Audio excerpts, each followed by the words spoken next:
Hey guys, what is up? We are live. This is the movie discussion pocket dimension where time does not exist, and the only thing that matters is film. And we're back after a week off, and there's Jay with a very cool, I think that's Halloween 3 season of the witch background. Yeah, Very nice for the season. I'm wearing orange. It's best I tis the can do. season. Yeah. Yeah, it is the season. I'm Cole, and we're going to be going back to the past a bit for an older movie because it's been a while, and we're going into the oeuvre of celebrated master of suspense Alfred Hitchcock, who we've done one movie of way back when we did our Masters of Film series. That was Rebecca, wasn't it? Yeah, we did Rebecca, I think, from 1940. And I mean, Hitchcock is, of course, one of the most famous and influential directors of all time, and even people who aren't necessarily film buffs are familiar with a lot of his work. So, there's certain ones I don't think we'd ever bother covering, even though we like them just because they're a little obvious and stuff. Films like, Psycho or Rear Window. My favorite film by him is probably in that upper tier. It's Vertigo.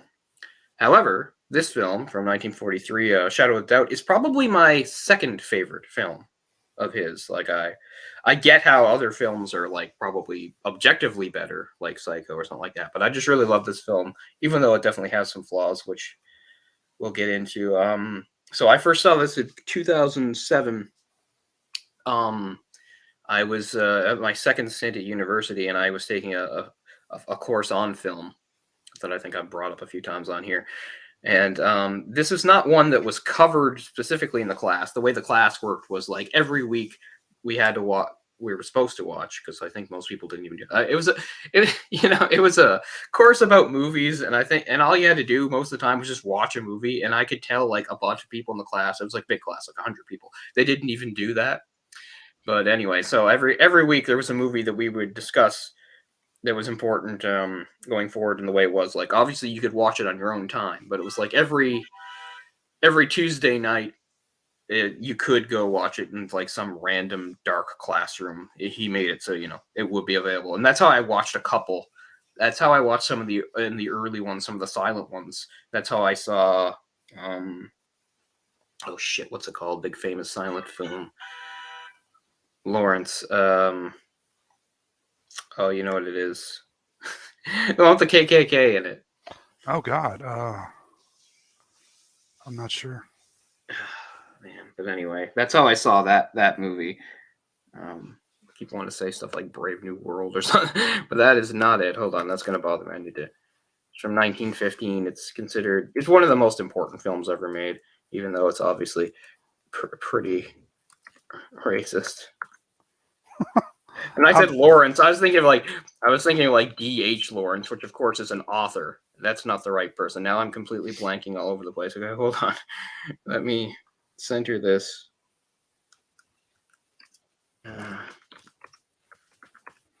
Okay. To do this in a weird roundabout way. D.W. Griffith. That's who I meant. The Birth of a Nation. Oh, Birth of a Nation. I got you. Right. Big famous movie. Anyway, like, I mean, I think a lot of people, unless you're super into film, might be aware of the movie, but haven't actually watched it. I mean, it's a film from 1915, and it's like about 3 hours long. So it's a 3-hour long silent movie at the time, about 100 years ago. Now it's over 100 years ago. Wow. So so it's not like it's the easiest thing in the world to sit through, but I did. But anyway, I'm getting off track. So that was one of the movies that I didn't watch on my by myself, that I actually had to go into the classroom to watch. I can't remember some of the others. But anyway, I've just done a really roundabout way of saying that this was not one of those movies. But the thing was, in the class, we would still just watch clips and stuff of movies. And at some point during one of the classes, they showed the clip of pretty much the very end, the whole climax moment on the train part. Right. And we discussed that, and it just really made me want to watch it. So then, in the few weeks after that, I tracked it down and watched it. And this was around the time I was really trying to educate myself, not just because of the film class, but just because blah blah. So I was trying to watch like older stuff and stuff by Hitchcock and stuff. So like the mid 2000s, when I was really trying to fill in some of those gaps and stuff. Anyway, I always thought it was really interesting. So that's what, from just that scene. So that's what inspired me to watch it. And yeah, it's probably haven't watched it too many times in the years since, but I always remembered it pretty well. And probably since the beginning of us doing this show, I knew I wanted to do it at some point. I know we probably at least considered it for the Masters of Film when we did the Hitchcock entry.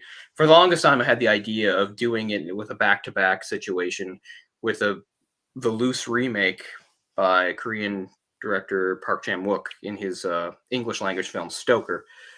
And I just have not been able to find Stoker for like the last 2-3 years anywhere. Maybe I should just fucking buy it because I do like it. So I don't know.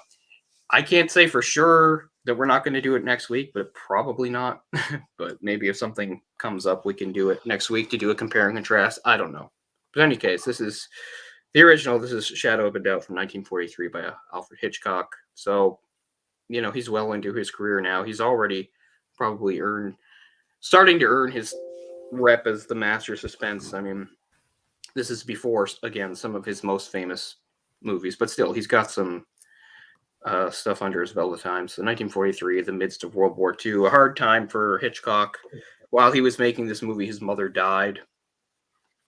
And I don't think he was able to travel to visit her either.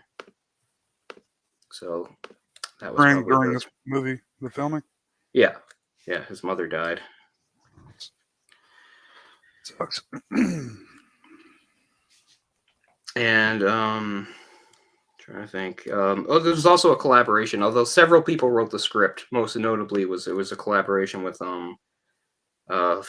famed writer what's his name? I had it here. Thornton Wilder, who was pretty well known at the time, particularly as a playwright, but he wrote some other stuff. But he did a play called Our Town, which got a lot of buzz, and that was basically the main reason that Hitchcock wanted to work with him. And you can see some of that, if you're familiar with Our Town, is in this, and like it's very much about the setting, which is a very idyllic town, to the point where it seems kind of fanciful. Yeah, I was talking about flaws for this movie. I mean, so there's a few, because when you really think about the plot, it seems very implausible. A lot of stuff that happens, or the choices people make, and things like that. And also the town itself is kind of too idyllic and too perfect. Like everybody's just too nice and everything. But again, I know they're trying to do a contrast here about, you know, evil coming to, you know, an idyllic small town America. So it is pretty effective. It's in California somewhere, right? Isn't that where it takes place? Yeah. Okay. Because I just heard her mention Fresno at one point. It's Santa Rosa. Santa Rosa, that's right. Which is a real place. Although it's probably not quite like it's depicted here. I like how everybody knows everybody too. Yeah. Charlie goes out in the street, and the cop, the cop directing traffic knows her. She goes to the library. The librarian knows her. You know, everybody knows everybody. Yeah, they go in the bar, and like she went to school with the waitress. I know, which is pretty funny considering like the whole point of that scene, which is probably my favorite scene, is like, you know, that's the type of place she wouldn't go because it's kind of a seedy place and stuff. But she still runs into somebody she knows who has like this kind of expositional part saying how like, oh, she wouldn't normally be here, but she lost her other job and now she's been here for 2 weeks and stuff. Yeah. So yeah, she can't go anywhere without running into people that are on a first name basis with her. That was a terrible actress too. In the bar. Yeah, like I said, everything she said was just so clunky and expositional. And monotone. Yeah, it was weird. It was weird because, I mean, the other two, I mean, of course, are the main two, the young Charlie and Charlie, as played by Teresa Wright. Teresa Wright and Joseph Cotton. Yeah, man, the whole movie was like Charlie. Yeah. Charlie. Like, goddamn. Yeah. I mean, they are the focus, and they're really the only sort of formed characters. All the other characters are just cliches. But again, I think that's kind of intentional, right? They're like the only sort of three-dimensional, kind of realistic characters surrounded by in this world of, again, sort of stock two-dimensional characters. Yeah, I know I haven't mentioned it yet, but this was a first-time watch for me. I watched it earlier today, and I love the neighbor. What's his name? Like Herb or something? Mm-hmm. Like they're constantly discussing like how they would kill each other, which is just hilarious. It's Well, it's kind of cool if you're seeing it, especially if you're somebody that's not familiar with or haven't watched too many movies from way back in that era.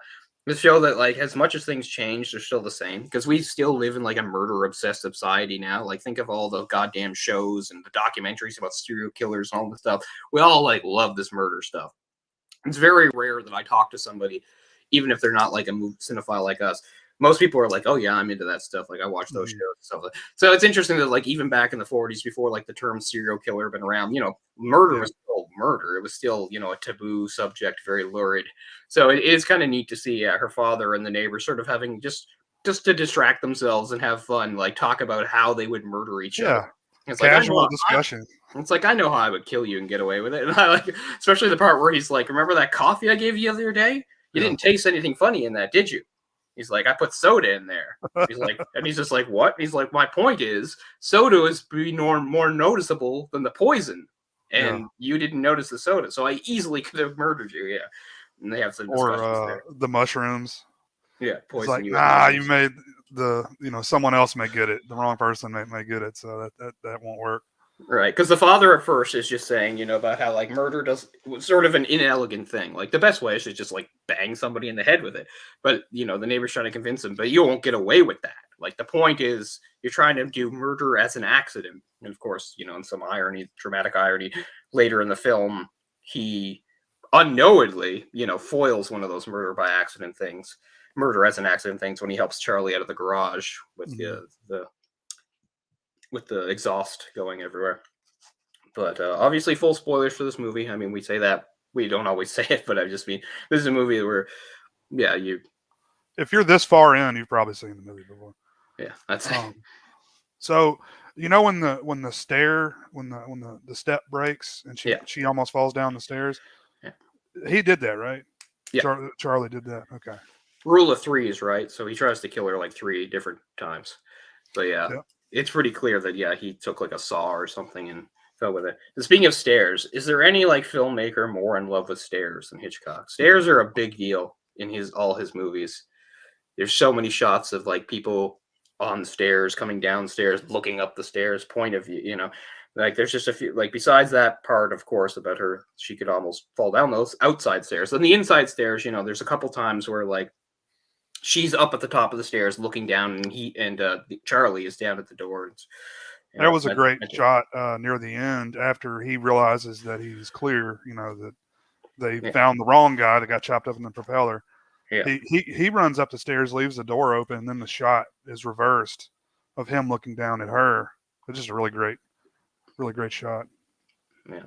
Hitchcock really liked stairs. He liked to use them in a lot of things, like they're in Psycho, for instance, in 2 different ways, because there's like those outside stairs leading up to the old house past the motel, and then there's the stairs in the house, of course, where the second kill takes place. And I know there's definitely more, I'm just sort of blanking, but I know that like several of his movies make pretty dramatic use of stairs or dramatic shots of looking up or down a staircase. It's a big deal to him, and it works really well here. But so the plot and things are somewhat implausible when you think about it, especially like what's up with those cops? So the cops are sort of on to Charlie, but they don't really know what he looks like. So they're just sort of hanging around a place that I guess he's rumored to be in. And but then I guess when he comes out and walks by them, they realize it's probably him. So that's why they know that he left New York. So what kind of expense account do these cops have that they can follow him from New York to fucking California?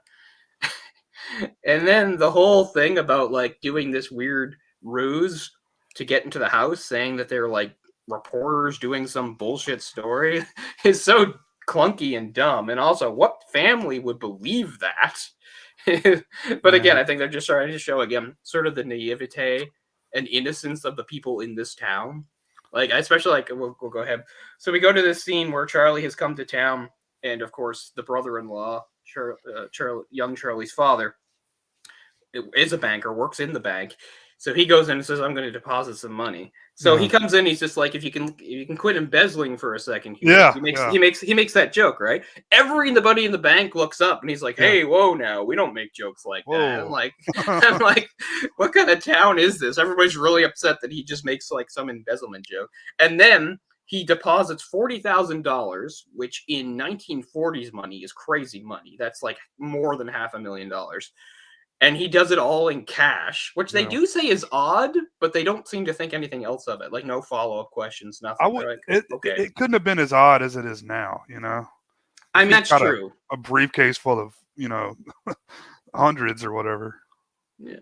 He counts out 40,000 in cash right there. And they do say something like it's not a good habit to carry that much money around. But that's really all they reflect on. He's talking to like the bank president himself. And they're like, well, this seems all above board and not suspicious. Yeah. Okay. So, yeah. But again, I think some of that's intentional. Again, sort of to show the, like you were the saying, innocence of this town and the way the people act and things like that. And by the way, if people watching the movie for the first time or something like that, if the actor playing the father seemed familiar but you couldn't place him by like his face or his voice or both or whatever like that, what is his name? Henry Travers? Is that it? Cast? Yes, Henry Travers. So that's Henry Travers, and if you're wondering like why you know who that is or why he seems familiar, it's because he plays the angel Clarence in It's a Wonderful Life. Okay. So yeah, so I think even casual moviegoers who don't really necessarily watch movies, it's like, don't I see that guy like once a year? Because you probably, if you watch like It's a Wonderful Life every year, or like at least catch part of it on TV every Christmas, yeah, that guy Clarence. So this is 5 years or before that, because I think there's. What year's that movie? It's like 46, 47, 48. Anyway, it's a few years before that, but he would have been almost 70 in this movie. I know. That's the other thing where you can get away with. He's in his late 60s. The wife is played by an actress who's in her 50s, and you know they've got like 2 kids like under 12. Right. You know, whatever. Well, and then the Charlie, the brother, looks much younger than her, don't you think? Maybe he's just aged a little bit better. The main guy, Charlie. Cotton. Yeah. Oh yeah. Yeah. He's supposed to be the younger brother of his mother. It's his. Right. It's Charlie's mother's brother, and they always say it's her younger brother. But yeah, I mean he's probably like around 40. Back in those days, you had a lot more like accidents, you know. So you had like, 20-year gap in between children. You know, we start at 15, and then we got another one at 35. Like even my mother was basically an afterthought mistake. Like my grandfather was 40 when she was born, and they certainly weren't expecting any more kids. I think she was the youngest of 4.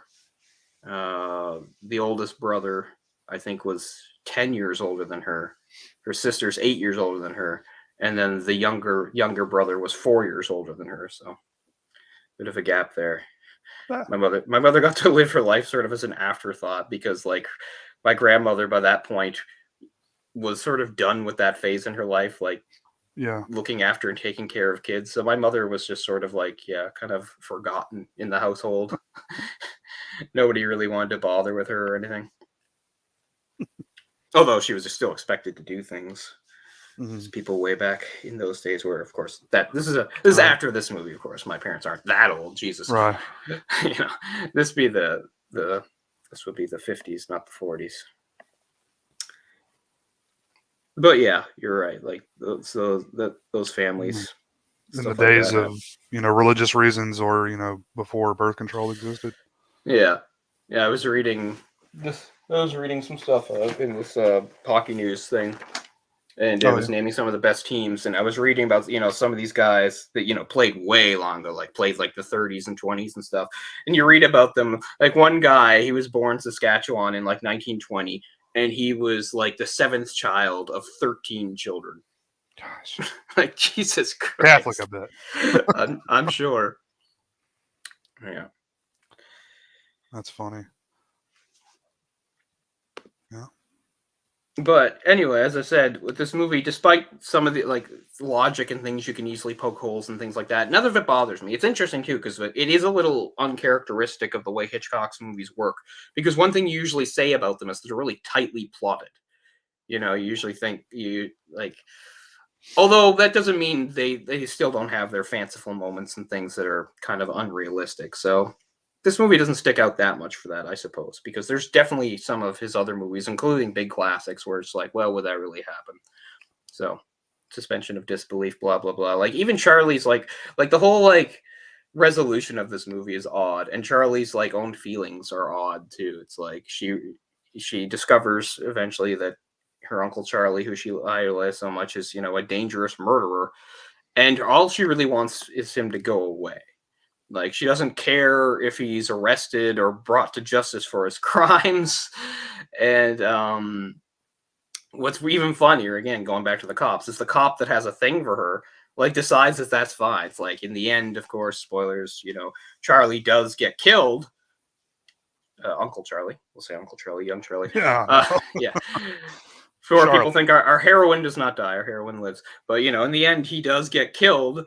And instead of, and again, the main thing she was worried about was like, she didn't want the truth to come out because it would like destroy her family, because it would really upset her mother.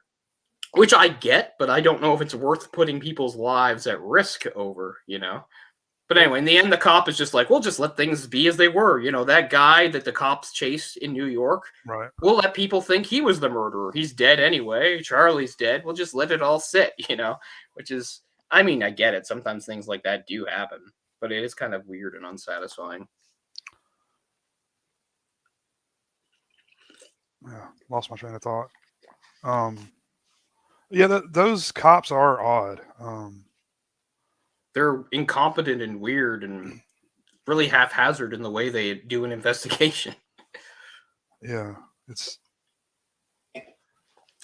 I mean, this movie should be called like "Who Wants to Bang Charlie?" because it seems like everyone in the movie wants to bang Charlie. So, like, he just shows up like, "Hey, we're going on a date now." Oh yeah, everybody loves him.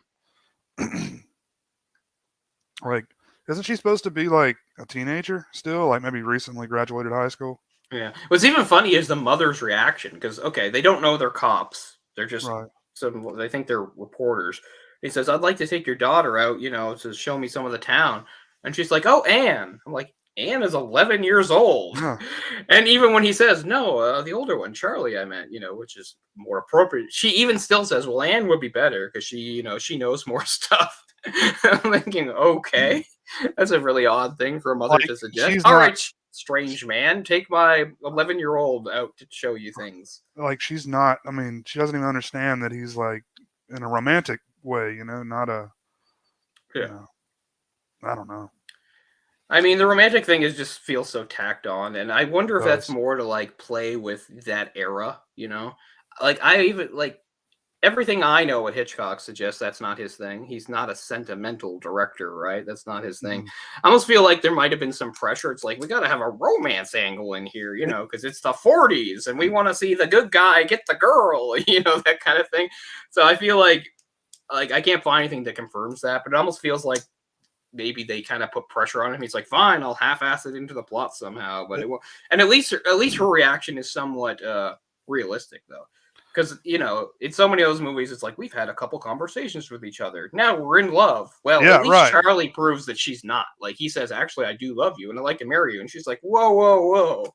Which makes her a lot more progressive than a lot of heroines back then. Where they'd be like, yes, of course, shucks, let's get married. Like, at least Charlie's like, wait, let's see how things work.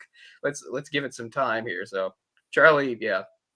In a world of weird characters that are a bunch of airheads that act like idiots, again, I think is sort of the point. Like Charlie and her uncle are like the only ones that like have their heads on straight and seem to understand how the world actually works. The rest are all swept up in this weird dream, which is something like he accuses her of in my favorite scene. I have the clip here, but I guess we can't use it. We'll get bashed. Which is funny is I can't find the dialogue of it. All I can find is the dialogue of the other speech he makes, which I'll read, which isn't bad. Where once again, like, also I like this is okay. I'm derailing myself again, but you know, this is one of the earlier instances of like a psychopath being depicted on screen. Now, of course, killers have been shown in movies before this, but the thing was they weren't the main characters, or if they had screen time, it was just them sort of being bad guys and killing people. It wasn't about like their characterization. They weren't going to like, you know. So this movie's early for that. which is cool, and I like, of course. But I also like how, like, especially, I think it's kind of like a syndrome. I always bring it up every time we talk about serial killers, but it feels like, just like by creating Hannibal Lecter, it just made this whole thing of the like perfect serial killer. Like he's so smart and he's so Yeah. ahead of everybody, and he never makes mistakes, and it's so which is cool. Again, it's really terrifying to think of, but I mean, it's more realistic that Charlie is smart and he's good at stuff, but he makes a lot of dumb mistakes in this movie, which I don't mind because I think it makes him just a little more realistic. Because let's face it, look up like real life serial killers, and a lot of them made dumb mistakes, and it's how they wound up getting caught. Well, So, like he knows those are detectives looking for him, mm-hmm. but he comes off as so guilty though. Like everything he does is so guilty, you know. Yeah. So I was gonna say in the other speech I had, like where the mask is slipping, like it's not just like a slip; it's like super obvious and weird and surprising that the family doesn't react that more. So this is he starts talking about his his actual shtick is he finds rich widows specifically, murders them, and absconds with their money. And then later in the film, they're having a dinner all together, and the subject of widows comes up, and he just can't help but say how much he fucking hates widows. The cities are full of women, middle-aged widows, husbands dead, husbands who spent their lives making fortunes, working and working. Then they die and leave their money to their wives, their silly wives. What do the wives do? These useless women. You see them in the hotels, the best hotels, every day by the thousands, drinking the money, eating the money, losing the money at bridge, playing all day and night, and all night, smelling of money, proud of the jewelry, but of nothing else. Horrible, faded, fat, greedy women. Are they human or are they fat, wheezing animals? And what happens to animals when they get too fat and too old? Like, Jesus Christ!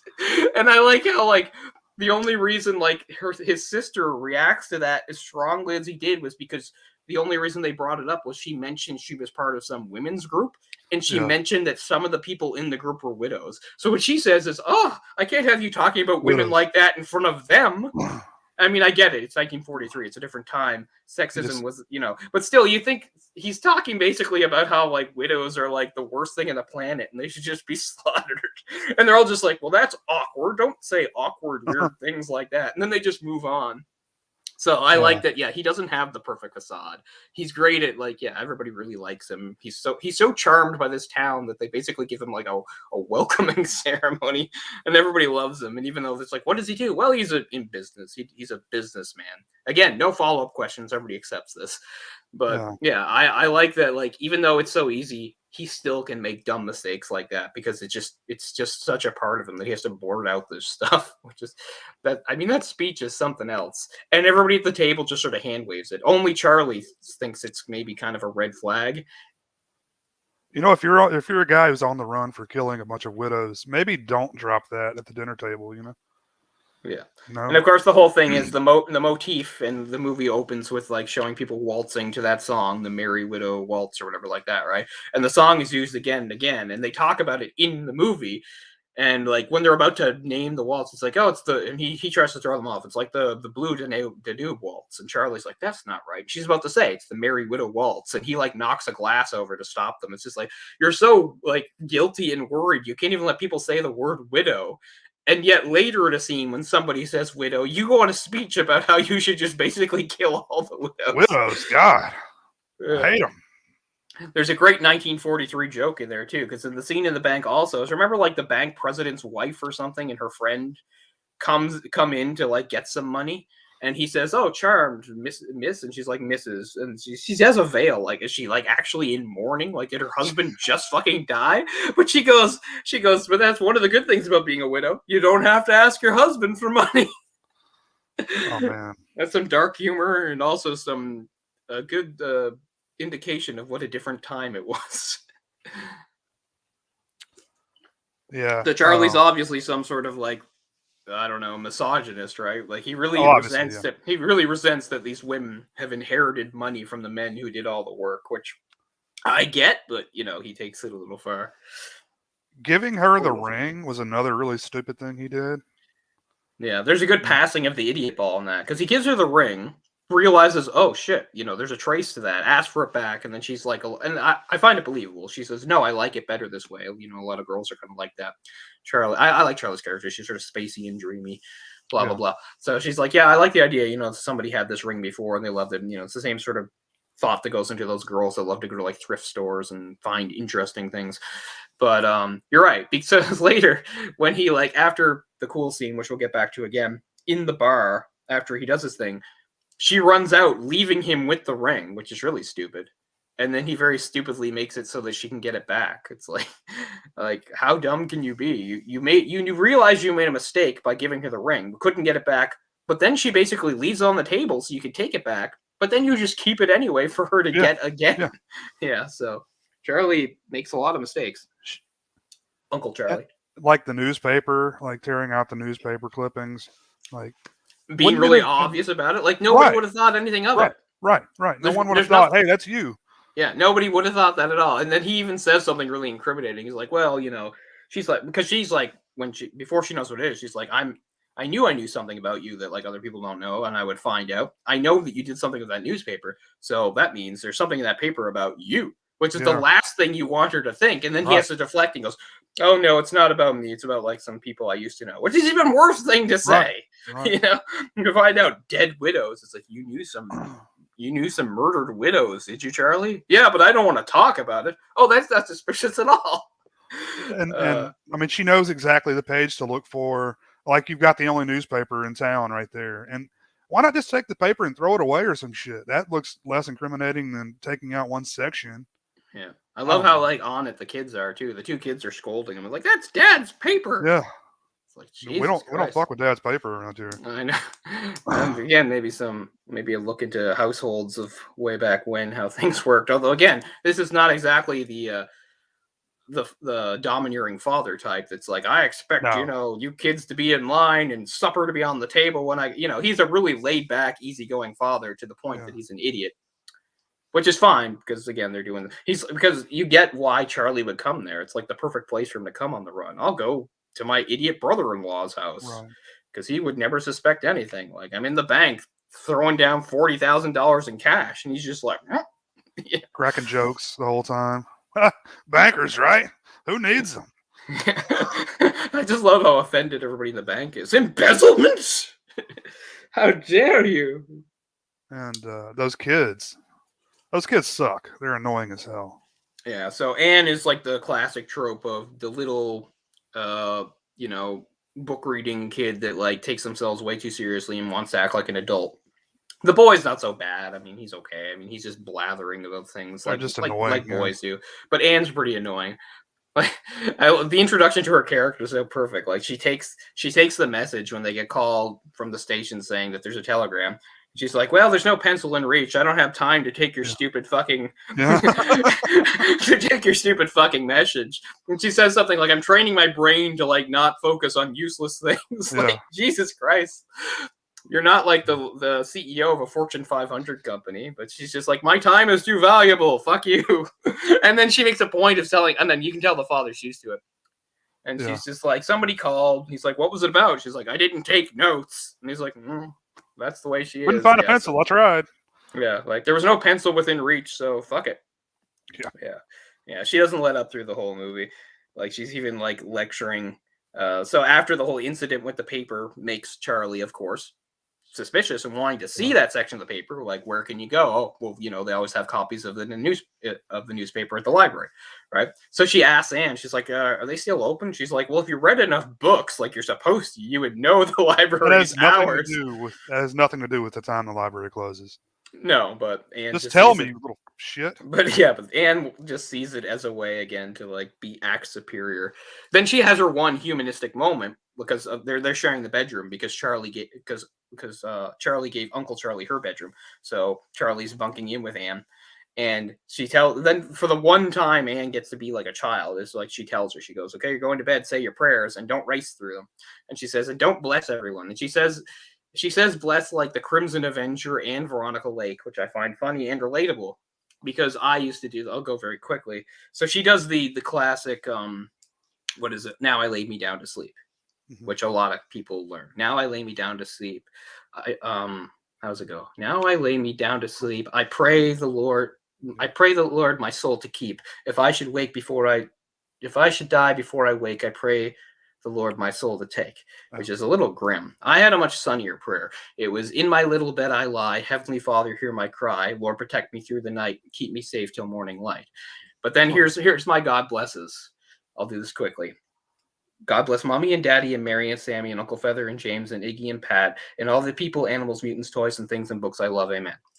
Wow. Because I felt it was important to bless everything. The name James in there, by the way, was after Uncle Feather. I said the name James. James was the bird's cage. I named the bird Cage because I thought it was James, like a butler kind of thing. I don't know, but I also blessed it. So it was important to me at that point in my life when I was still devout or whatever to make sure I got all the blessings in I could think of. Right. So yeah. I'm guessing Uncle Feather is the bird. That's the bird. The only pet I've ever given sort of a different sort of name. I'm not going to go on this. People can name their pets what they want, but I believe in giving animals dignified names. I wouldn't name a pet Sparky or Fluffy or I don't know, things like that. I don't like that, but people can do what they want, but I'm not a fan of that. I also, on the other hand, I don't like it if you go too far with it. Like, don't name your cat Charles Dickens either. Yeah. Oh, yeah. You know? I had a dachshund that lived down the street from me when I was a kid. Longfellow, Henry Wadsworth Longfellow. Mm-hmm. I guess long because he's that's too far in the other direction, you know. Right.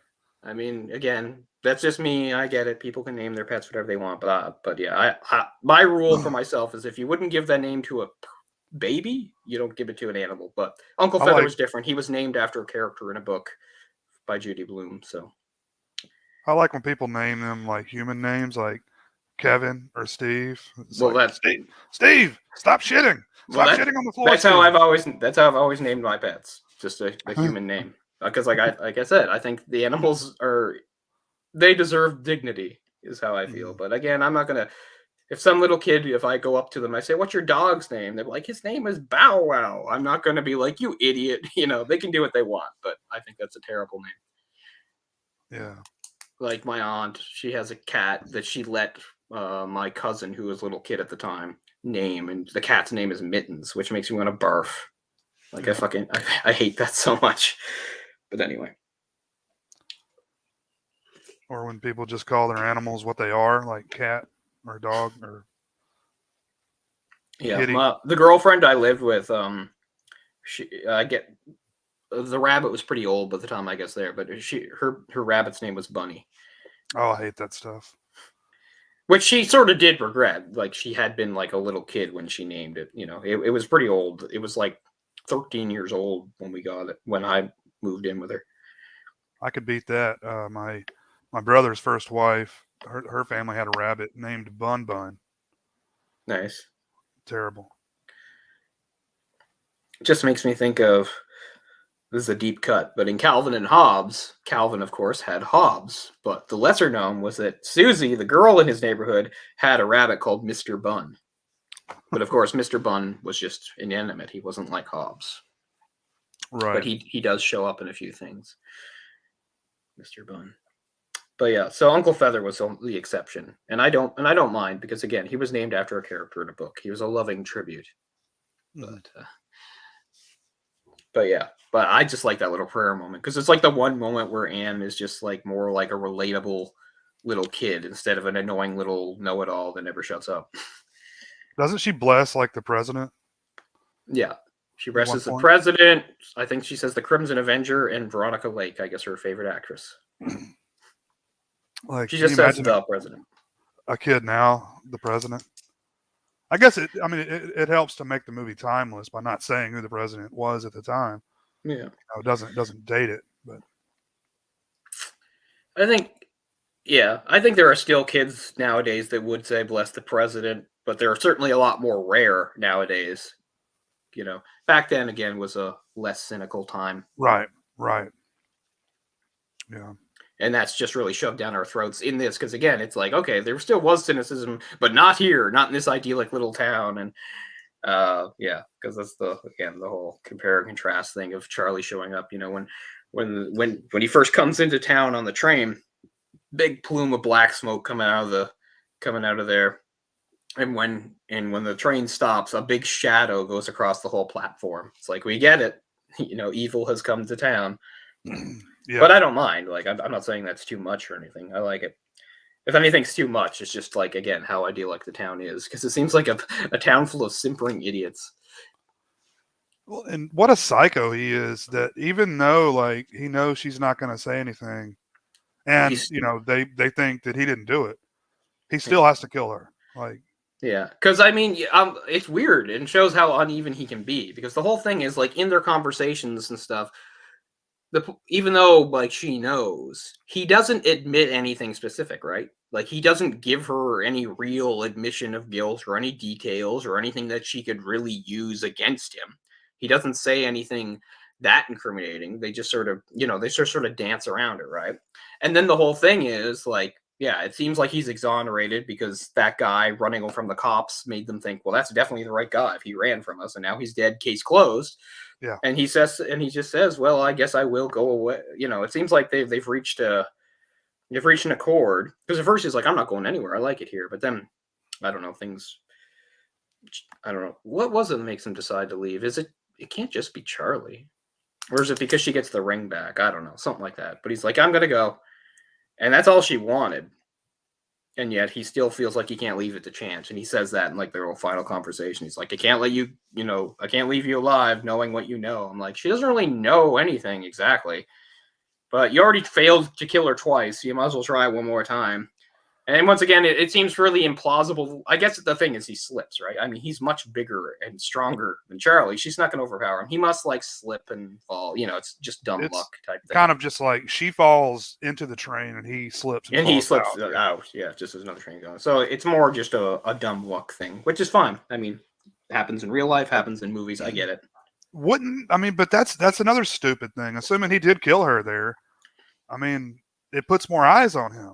Like they're gonna look at him a little closer. Yeah, just as he was leaving town, she falls off the train, and she wasn't even supposed to be on the train because, the whole point was she was just saying goodbye, then they were supposed to get off, right? He makes her stay as the train picks up speed. So yeah, that would be super suspicious. Yeah. Just as he's leaving town, his niece, who he'd been seen all around town with and very close with, has fallen off the train. It's like, why was she even still on the train? Knows. The detective knows that she knows. So, obviously. Yeah, and at that point, she tells the detective, like, I'm not going to say anything. And then at the very end, she says, I feel bad that I withheld stuff. Mm-hmm. Yeah, like, again, her whole view of things is kind of odd, because at first she's like, she just wants him to go away. And then she says something like, I'll even kill you before I, do the other. It's like, she thinks it's a better solution to, like, kill him herself than, try to tell the cops about him. That's odd, isn't it? It is odd.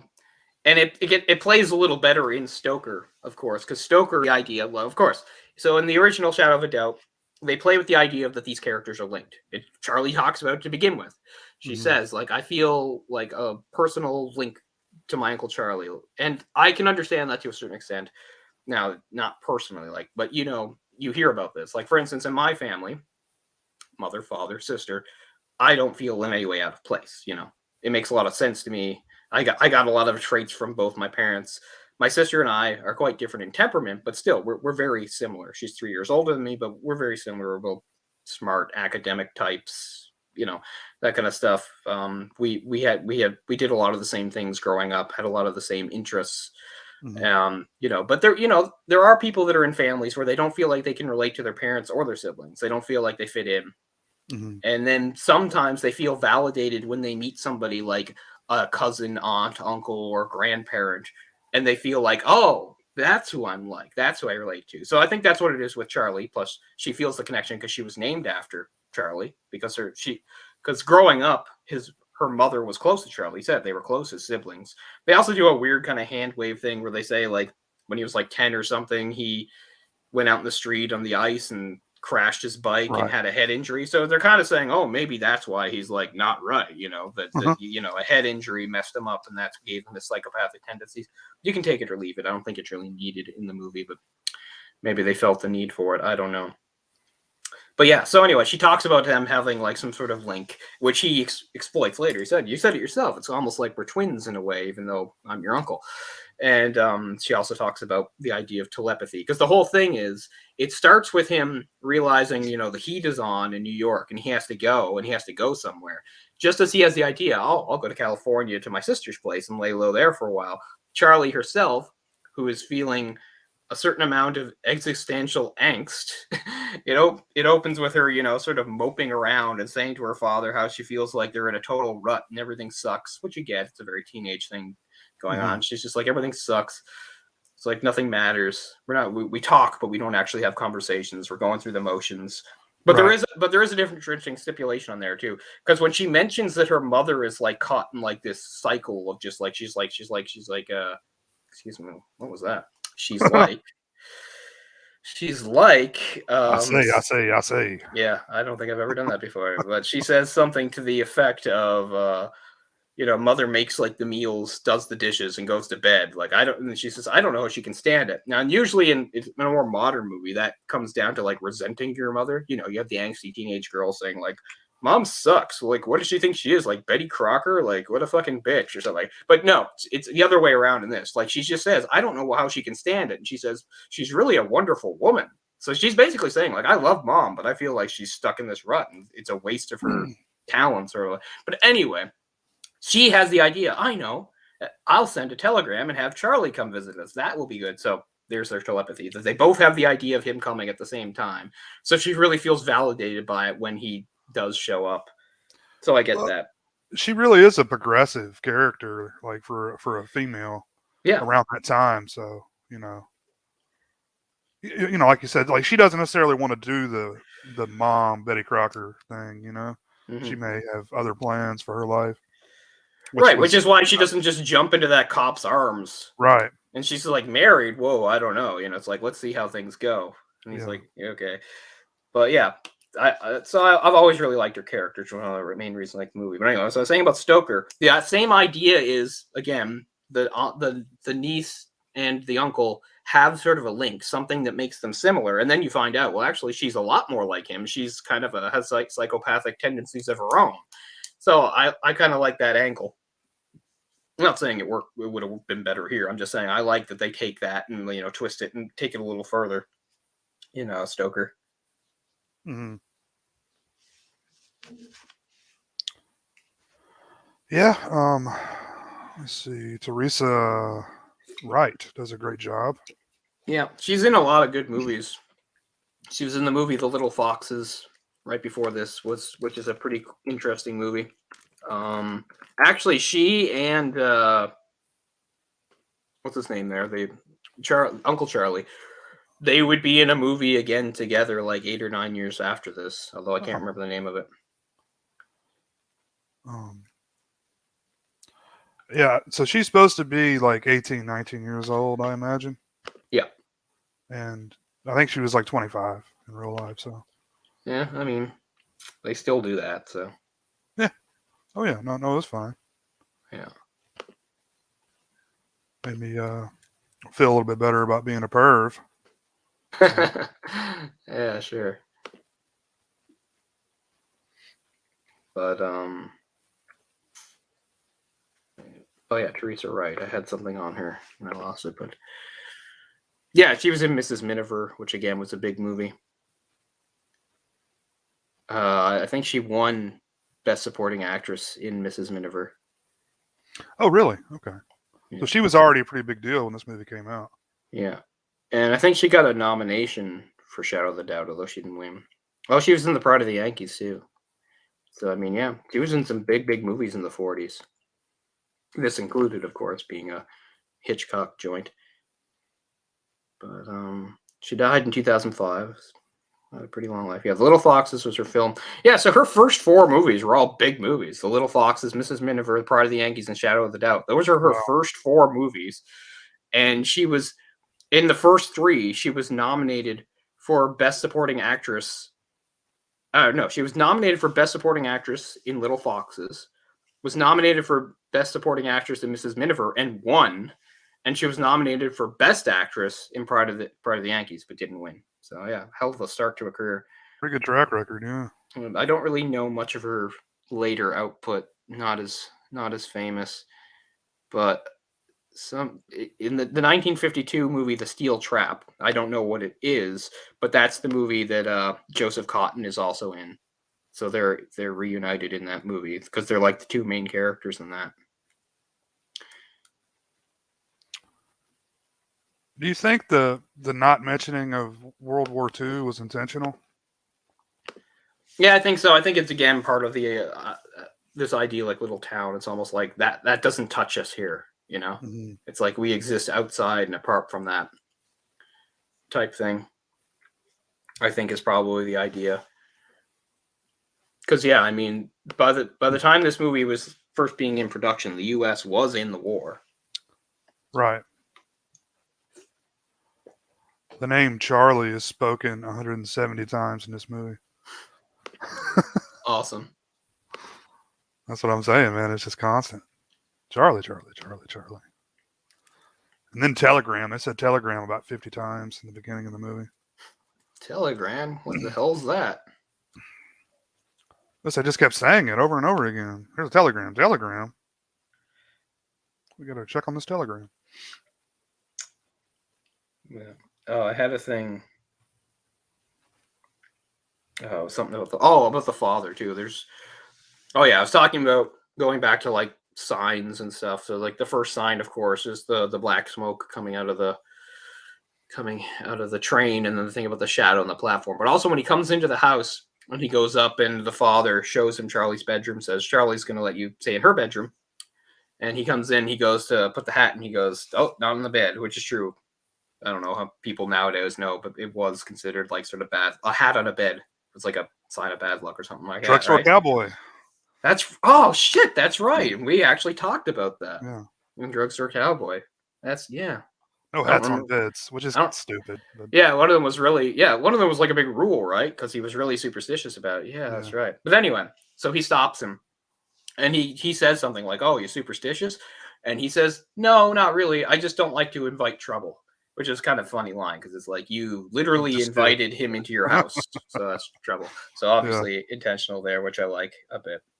And then, of course, the scene ends with Charlie tossing the hat onto the bed. It's like, here comes trouble. Ooh. Again, yeah, more of that. That and the black smoke, and we get it. Yeah. A lot of duality in the movie because, of course, we have the two Charlies matching them up, and there's a lot of twos. The bar they go into has like the name two something. Oh, really? Yeah. The number two comes up a lot just in things. Also, the girl there said she'd been working there for 2 weeks. There's a lot of twos, which just goes again to the duality. It's just a Charlie type thing. Probably how they're introduced is good too, because they're both introduced at the start of the movie. They both have scenes. Their opening scenes is them lying on their bed, kind of looking up at the ceiling, thinking.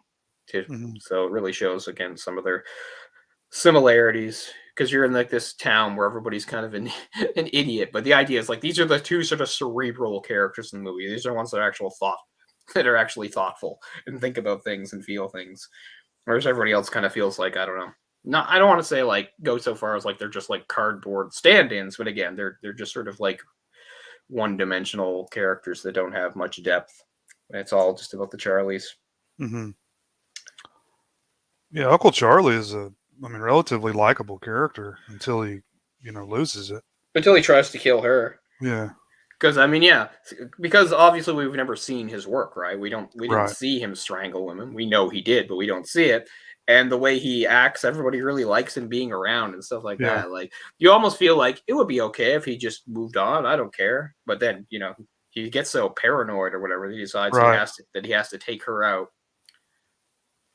But yeah, that whole cat and mouse thing between them is one of the odder ones in any movie I've seen, because it's just like, again, at first they have that scene in the bar, which I think is my favorite scene. I really like it because before this, it's the only thing in the town that feels a little more dangerous. Because before that, when he's with her, they're always in like happy, sort of safe domestic environments. And then he takes her into this bar that she's just horrified by because it's so, it doesn't look that bad by today's, standards. It's a bar, but to her, it's It's like the cantina in Mos Eisley or something like that. Wretched hive of scum and villainy. But so that's the first sort of dangerous environment. And it's when, like, even though we've already seen the mask slip when he had his other speech, now it's like, you know, the whole thing. And I really love the speech he gives there, which I cannot fucking find the dialogue for. I have the clip, but I guess we can't use it. But he does this great thing about where like she's saying like she's on to him and she knows what he's up doing and stuff like that. And he's like, you think you know something? Like, you're just a silly little girl. Like, what do you know? And he says something like, you know, you just live in this little safe little world and you think you know everything, but you don't know anything at all. And he says something like, you're stuck in dreams, but now I brought a nightmare to you, or something like that. Anyway, I'm butchering the dialogue, but it is really good dialogue. I think this is the better speech. The other one's a little kind of over the top and it's kind of crazy and out of nowhere that he just decides to go on this rant against widows. But this fits better. I like it. It's more about a killer talking to somebody, especially if it's a kid. Or more or less of kid, you know, saying, you know, you think you know something, you know, think you know about the world. You've lived, you know, your whole life in this sheltered little bubble. I really like it. It's very menacing and cool. You live in a dream. You're a sleepwalker, blind. There you go. How do you know what the world is like? Yeah. Yeah. Really good dialogue. Up, Charlie. Yeah. Really good dialogue and very well delivered by Cotton. I really like it. That's definitely my favorite scene in the movie. Where it gets very film noir-y just for a moment. Mm-hmm.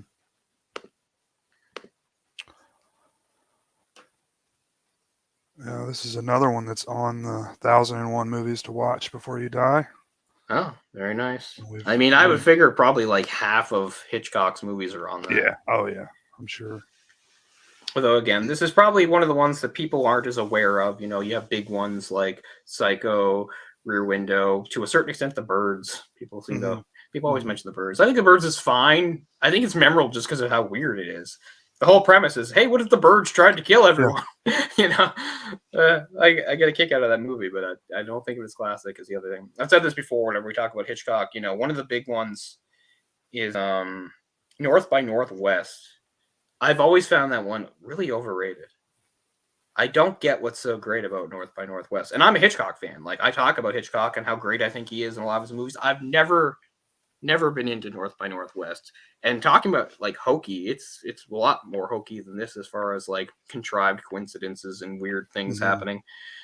I mean, I get that it has some iconic moments and scenes, but I've just never really been a fan of it. But on the other side of that, that's another thing that makes this movie interesting. It's kind of an inversion, because North by Northwest has a similar thing to the 39 Steps and I think The Man Who Knew Too Much, which are all about men who were innocent, but through some mistake they're being targeted. What's cool about this movie is like that Charlie is not innocent. You know, it's the first time we actually have the focus on a villain, and he actually is guilty. He's being pursued, but he did it. He's not an innocent man on the run trying to clear his name. He's a guilty man on the run trying to, you know, get away with it. So I like it from that perspective. Also, there's some interesting parallels to this, the really great movie Rope from a few years later, which is one I've always thought about us doing, but at the time I thought maybe it was a little too simple. But anyway, just like Rope, this is based, although this is much more loosely, like Rope is kind of directly based on a real life case, right? Where those two college guys kidnapped and killed the kid just for the hell of it, and then hid the body in the apartment. Like, this is more loose, but there was a killer in the 1920s called like the Gorilla Man or something like that. This was based on. But anyway, what happens is, although it's a little more lighthearted in this, because we talked about how the father and the neighbor just have these discussions about murder, you know, just for fun. Like, they don't mean it, right? They're just saying, you know, how would you commit a murder? Like, what's the perfect way to do it? And when she gets upset, they're just like, the mother defends them and says, "Oh, Charlie, that's just your father's way of unwinding," which isn't really that weird. Again, we're into the, you know, sort of dark, morbid stuff. We talk about murder and things like that. We can relate even all these years later. But in Rope, the whole thing, of course, is after the two guys kill the boy or the younger guy or whatever, and they put him in the trunk. The whole point is they're going to have a dinner party with him in the trunk, and they invite the main character played by Jimmy Stewart, who was their college professor, who was one of the people that inspired them to do the murder, because the college professor had this whole again, it was theoretical. He didn't necessarily believe it, but this whole philosophy, the idea that they took literally, which was the idea of like, in society, we have laws and rules and they apply to everyone. And of course, murder is wrong. If you commit murder, that's a crime and you go to jail for it or even be executed, blah, blah, blah. Like murder's like the ultimate crime. And he posits this idea that like, that's in a society where we say everyone's equal. But what if we were in a society where there were people who were higher than everyone else? And well, how do we decide they're higher? Well, we'll make it as pure as we can. Intellectually, these are people that are intellectually superior to the rest of society. So the idea is they should be above society, and normal laws shouldn't apply to them. So if we took two of these people who are the intellectual superiors and they decided to murder somebody who wasn't, the idea is that's not wrong. Like that's their right, as you know, and that's what they talk about all through Rope. Is there's some other guests there too, and one of them gets really offended by this, and Jimmy Stewart's just like, okay, you know, I'm sorry to have offended you. This is all just theoretical. I don't, you know, really mean it and stuff like that. And the whole point of the movie is as it goes, as he begins to realize, as he puts together what happened, he's horrified that these two students took what he said so literally, and he says, like, I'm ashamed that I ever said that to begin with. But so both movies have sort of discussions on murder, although one is much deeper and more philosophical. In this one, they just sort of talk about like, how would you do it and get away with it? But I don't know. I really like Rope. Rope has some interesting tricks in it to make it look like it was all done in one shot. And even though it wasn't, it was still, you know, it's got long scenes of one take, which I'm a big fan of. Feels more like a play than a movie. Mm-hmm. It basically is a play. It's just a play on screen, but it's definitely one of the better ones. Very, very arresting. Very well done. Yeah, I haven't seen it. There's a lot of Hitchcock I haven't seen. I've seen the big ones. You would definitely like Rope. Rope's a really good watch. I need to remedy that. Rope's not like stylish like some of his others, although the whole in one shot type thing is its own sort of style, right? It's one of those movies, and again, that Hitchcock has done before, like in what's it called? Lifeboat. It's, you know, it's one of those single location movies. It all takes place in an apartment, just a few rooms apart, and the camera just follows them from room to room, and it's just a handful of characters having conversations. But you know, it really draws you in. That's hard to pull off too. Mm-hmm. The single location. You got to have talented people, you know, talented actors. Yeah. Jimmy Stewart, of course, is a great actor, I think, and of course one of like Hitchcock's like most go-to guy. Mm-hmm. Mm-hmm. But this is 43. I think this is before he'd done any. I don't think he'd done any Hitchcock movies when this movie came out. I know he's not in this movie. I'm just saying. I'm not sure if was Rope their first collaboration. I'll have to look into that, because I mean he's in several, including my favorite, Vertigo. Mm. I'm just going to look at the order here. And of course, not that it matters, but of course, Jimmy Stewart, his big movie before these was It's a Wonderful Life, which had, again, the father in it as Clarence. Although I guess you could say he did a big movie before that. He did Mr. Smith Goes to Washington in 1939. So this is only a partial film. Okay, let's see. Yeah, I was looking at a partial filmography. I want to look at the full filmography. Huh. Yeah, Jake, it kind of reminds me of, you know, when OJ wrote that book, If I Did It. I didn't kill her, but if I did, I would have done it like this. Yeah. The original plan for that book was to have the if really small. And it just said I did it, like, to sell the book. And then the Brown family were somehow able to stop that release like that. And there's bad taste, and then Jesus, that's another level. Yeah. But yes, Rope was his first movie with Hitchcock, and he did Rear Window in 1954. Many people would say is the most perfectly constructed movie of all time. He did Vertigo in 58. He did The Man Who Knew Too Much in 56. So he was really having a great track record there. I mean, Hitchcock and Jimmy Stewart. Oh, yeah. Yeah, he's in most of the big ones except Psycho. I couldn't imagine anybody but Anthony Perkins in that role. Oh, yeah, Anthony Perkins is great. I don't. Jimmy Stewart is a good actor, but it's hard to see him as like an unhinged killer. I will say though, if you do want to see him like sort of go a little bit outside his usual sort of aw shucks sort of character, which is really his thing, it is Vertigo. Because Vertigo, I don't even know why. I think it's called Vertigo because that's like, it's kind of like almost like a bait and switch. It's almost like to distract people. Because by the time Vertigo came out, Hitchcock was the master of suspense and thrills and stuff. So it's Vertigo, you know, and the whole thing is he does have a fear of heights because of what happened. He has to go up in a tower. That's all part of it. But that's not really what the movie's about. The movie's about obsession. And we watch his character like fall into this obsession. And if you haven't seen Jimmy Stewart in that movie, it's almost impossible to imagine it. You have to see it for yourself to think, can Jimmy Stewart pull this off? I remember watching like a documentary about Hitchcock. I don't remember what it was.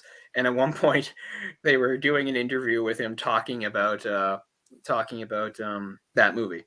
And there's the part like at the beginning, one of the first parts where this obsession is revealed, because the whole thing is, of course, you know, there's this woman that he got hired him, and he gets and he's starts to sort of like fall in love with her, and then it seems like she dies or disappears, and then he runs into another woman that looks exactly like her.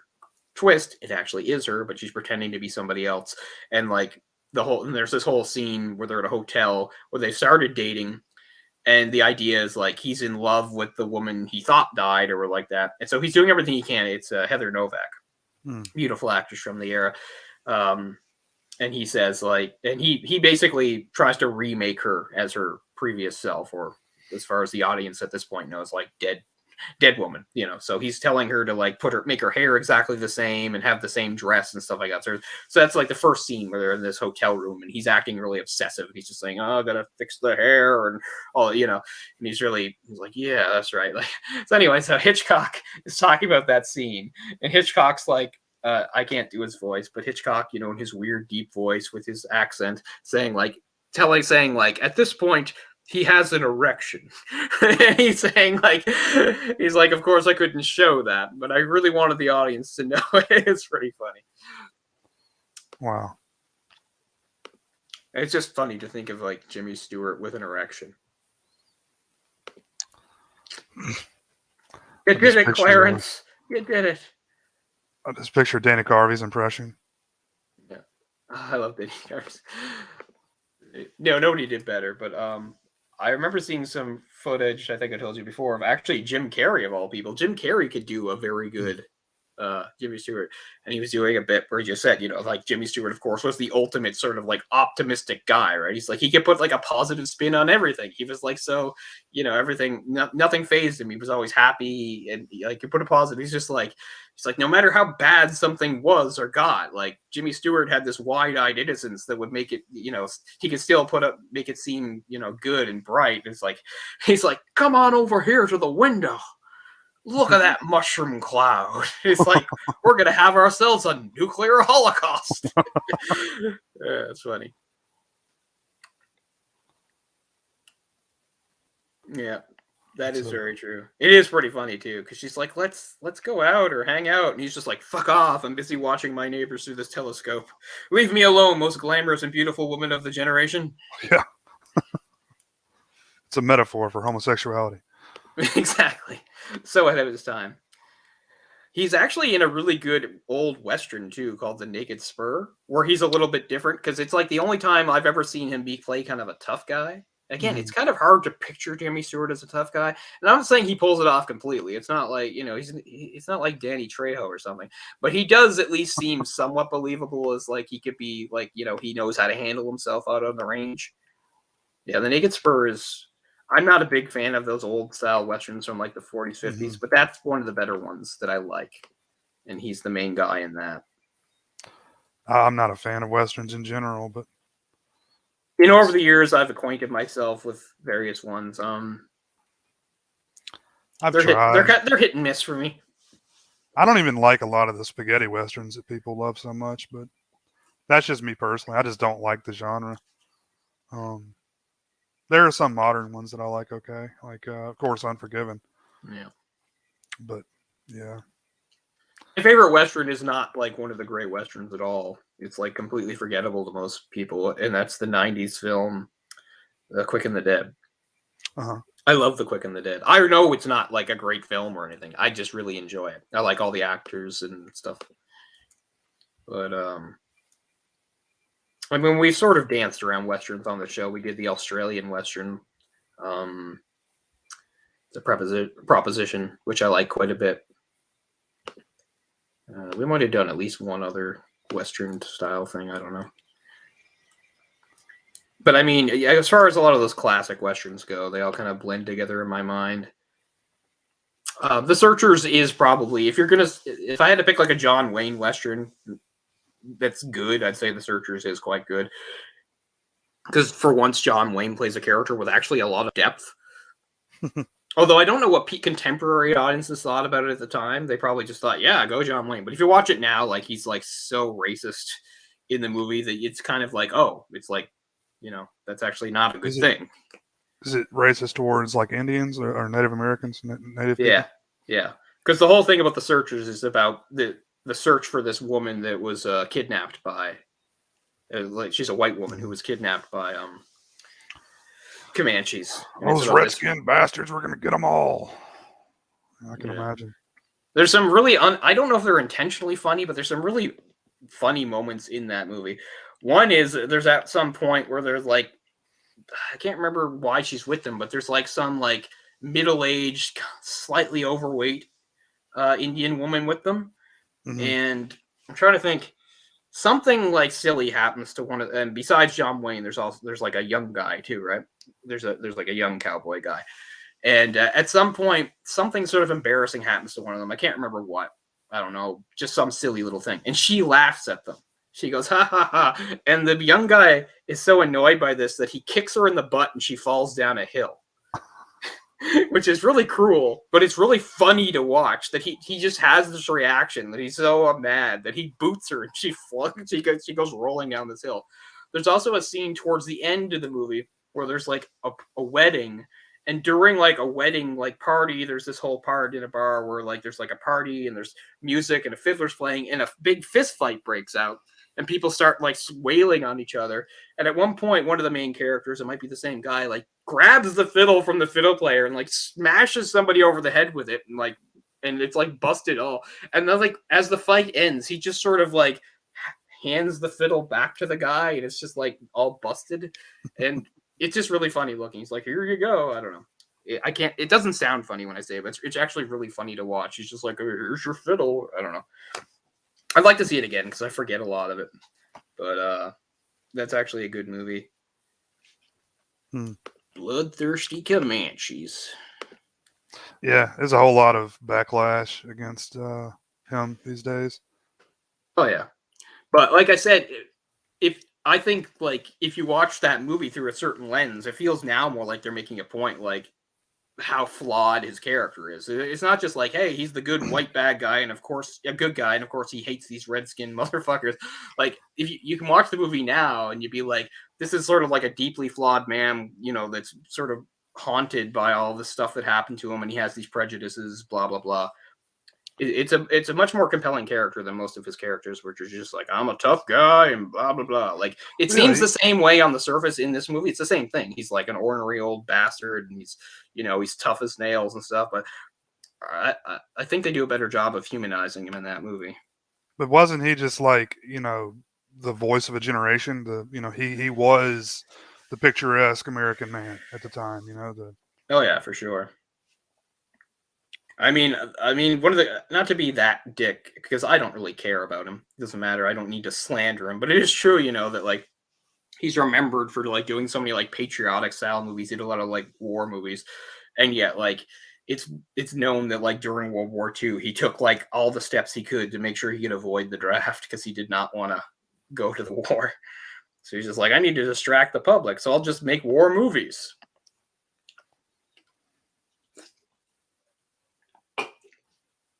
Like he's like the opposite of Brando, you know? Because didn't Brando like bring a young lady on stage to read his acceptance speech? Right, because he was making a protest about the Native way American. that Native Americans were being treated. Mm-hmm. But it's like, you know, how long until like Peter Pan is canceled, you know? There's some pretty rough stuff in there, you know? Yeah, I know. Yeah, I'm not sure. I'm gonna have to try to watch that in Disney Plus and see if they did anything with it. Because yeah, the depictions of Indians in that movie is not good. Mm-hmm. It's kind of embarrassing. Mm-hmm. But I don't agree with canceling it. Like I you know, when it comes to like old style stuff like that, and of course the big one being Song of the South, like I get it. I'm not saying there's nothing wrong with Song of the South. No, I'm not saying that at all. I'm just saying we should still be able to watch it. Can't we learn from it though? I mean, can't we And that's learn what I from think, mistakes? Right? You know, because I think usually when you have like some of these old style things, and they do it with some of them, you know, they'll have some sort of like disclaimer beforehand or something like that. I think that helps. You know, I've got some of like Osamu Tezuka's old comics from back like in the 40s and 50s, and they've got disclaimers saying, you know, that, you know, because he sometimes drew people who were like Pacific Islanders or black. He drew them in a way that, you know, nowadays would be seen as offensive. And, you know, you have to take into account it was not his intent at all. He was not that kind of guy. Yeah. It was just his limited understanding and experience, you know? Mm-hmm. And so they say, you know, we don't want to censor the word. I can't remember what the wording is, but, you know, we feel like it's not our place to like, you know, censor this. We want to show it as it originally was. I feel like it's a learning experience, you know, like, yeah, it exists. It's there. It was wrong or whatever, but mm-hmm. you know, still we can watch that and see why it's wrong. You know, I don't know. It just... And it's some of the stuff like something like of course the big one like Gone with the Wind, right? Like Gone with the Wind. I get like its flaws, but you have to. It's the same thing with anytime any sort of like minority group, whether it was a racial thing or later when it was like, you know, gay people and stuff like that. It was. It's always a long climb, and I know that that's frustrating, but that's how it goes. So you have to take into account the movies that like didn't get it all right, but they got some of it right, because it's part of the journey of getting there, right? You know, early roles for black people was not good, right. But over time it got better, and now we're where we are, a much better place. And I think it's important to see that progression and say that, you know, the earliest roles were just, you know, not good. But there is a point in between where it's at least the intention is there. They're trying, and I don't know. I mean, Gone with the Wind is a period piece too. So I mean, really, if you're going to represent the period, you kind of have to have some of that stuff in there, don't you? I mean, right. Well, I mean, some of the issue with is like if you actually, I can't remember now how they do it in the movie, but if you read the book, there's this whole section that does not read very well at all, because the way Margaret Mitchell wrote it made it sound like black people were being really, you know, disruptive, and they kind of got what was coming to them, and it was good that like this group like attacked them and stuff. Like it doesn't read well at all, because there's this whole part about like possibly Ku Klux Klan guys coming in and like attacking black people, and the way it reads is like, and that was a good thing, you know. I don't think that's in the movie, but maybe for the best they left that part out. I can't remember how it goes. Because like more what they say is like offensive about the movie is just, I don't know. But like I said, it was a period piece thing. Because I mean, that's, you know, you can't have fully actualized black characters in a setting where literally they weren't allowed to do that. You know. Mm-hmm. You know, you've got. It's like, how come there aren't mean black characters? Well, why would there be? The black people there, you know, this is after slavery, but, you know, they're still like servants, right? That's basically their place in society. I mean, that's the story being told. I'm not saying, oh, there was no such thing as like, you know, educated, actualized black people back then, but they were certainly a lot more rare because of the world that was there. Right. I think that's always the biggest problem with depiction of anything in a movie, whether it's something racial or it's violence, something like that, is like the mistake that an audience make is they showing something in a movie is somehow condoning it, which is ridiculous. Right, right. You know, that's like saying like a slasher movie is saying like it's cool to kill people. Like, no. Yeah, we're condoning this. Yeah. I mean, I get it. You can say, well, it's slippery because we're showing murder as entertainment. But, I don't know. Dangertainment, if you will.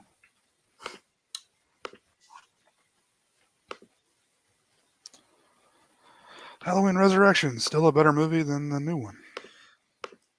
You think so? Mm-hmm. Oh, no, I don't think that at all. Hold on, no. I mean, Resurrection's... Where would I put it? I would say Resurrection is the worst non-zombie one. Like, I hate the zombie ones. We're not going to talk about them. I hate them with everything I have. But I would have to say, like, of the non-zombie canon, I still have to put Resurrection at the bottom. I think I'll say, I'll go 1, 2, 3, 4, 5, 2018, Kills, and then whatever after. I don't really care. I don't like any of the ones after. Like 6, I don't like 6 at all. I love 6. I don't know why. Wow. I love 6. Do you like the producer's cut better? No. I kind of wish there was something that combined the two in a way. I feel like there's better things about the original and there's better things about the producer, but it would be better if there was some sort of a hybrid of both. Because there's some cool things in the producer's cut, but there's also some really dumb stuff too, like Paul Rudd putting down like a bunch of like stones on the floor. Like that's dumb as hell. I brought up 6 a lot. It's like one of the ultimate example of a movie that I don't know that I should have every reason to dislike, but I don't. Because 6 does all sorts of things, like it fucks with the story, you know, does all sorts of things that I should be mad at it for, but no. I like 6 a lot. 6 was also the first one I ever saw, made a big impression on me, I guess. I like 6 for how violent it was at the time. Now, I mean, I don't want to go all over the place, but Kills, I don't like. I'm so confused by Kills. It's been a week since I've seen it, and I still really don't know what to say. But I will say, like, overkill. There's too much killing in Kills, honestly. Like, I feel like there's too much killing. There's too much. I mean, I like the kills though. I like the brutality. It's just not. That's not Michael Myers. You know, that's not a Halloween movie. Like I mean, I like the gore. The gore was great. The kills, all that, you know, inventive stuff. I just thought it was too busy. Like I've never seen. That's the busiest not Halloween. That's the busiest slasher I've ever seen. If you can tell me a slasher that had more going on with it story-wise than Halloween's Kills, I would love to know what it is. This movie was full of subplots and a bunch of flashbacks, which are served as retcons. Yeah. I mean, my main problem with Halloween Kills, we'll take all of it aside, is like, I was willing to accept their premise for the first Halloween 18. They're going to say, okay, you know, only one happened and we're going from there. But this felt like, I love Halloween 2 so much. Halloween 2 is my favorite horror sequel of all time. And I think Halloween and Halloween 2 is just the perfect viewing. I don't like Kills because it's a huge fuck you to Halloween 2. That's my main problem.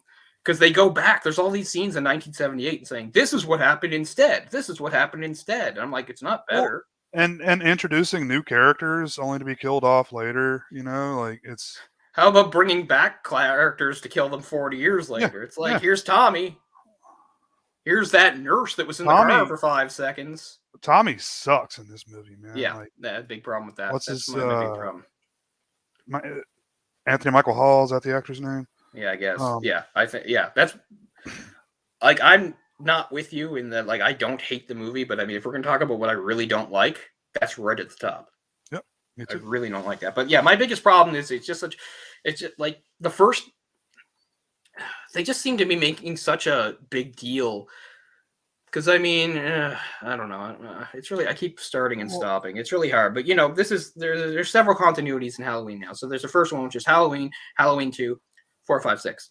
Then there's Halloween, Halloween 2, H2O Resurrection. And now there's this. And, of course, Rob Zombie is his own thing.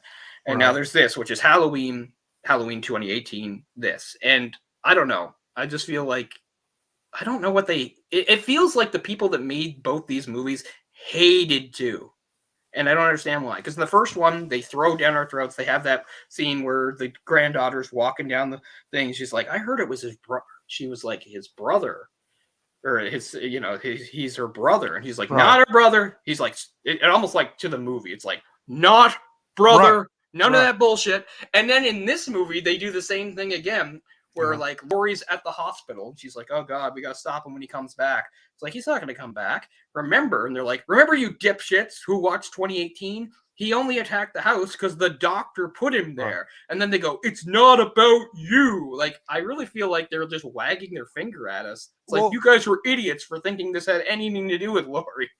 Well, that's like, another thing I dislike about it is they want to discredit all those other movies, but they keep referencing them nonstop, you know? Yeah. So that's really bizarre. I like how they're saying, like, it's not all about you, but the only reason this new trilogy exists was because they brought her back. It's like, here's the big deal. We're getting, we're bringing back the character Laurie with the same actress. And now they're just saying, but, it's incidental. Like, it doesn't matter. It's not his sister. He's not obsessed with her. We're just going to do a bunch of weird, contrived coincidences to make them collide. Is that better? Is that better storytelling? Like, I don't think that's better storytelling. She sucks in this, too. Jamie Lee Curtis sucks. She's sleepwalking through the movie. Well, she doesn't have anything. She doesn't have anything to do. Nothing. Just pointless for her being in the fucking movie. It's the problem of being the middle of a trilogy, right? Because it's like, all we can do is sort of stall things and hold things up. It's like the big confrontation's coming in the next one. Right. So I knew she was going to be on the sidelines for the whole thing, which that didn't bother me as much, but I mean, it still bothered me. What about the entire staircase sequence with the other mental patient that escaped? Completely pointless. Yeah, like I said, like I said, the movie is just so full and so busy. It never stops. Like, it doesn't do anything like build suspense or anything, because it's non-fucking stop. Every goddamn second, Michael is murdering somebody. He's not stalking anybody or following anybody. He's just coming into contact with people and murdering them. And then they're jumping back to all this meanwhile stuff. Like you said, this whole red herring with the extra guy, and he's being chased. Again, the movie, it's so unsubtle in like the things it's saying. I've seen movies before that say stuff like, fear makes people panic and stupid, but this movie is just like ridiculous about it. I mean, even the doctors are losing their shit.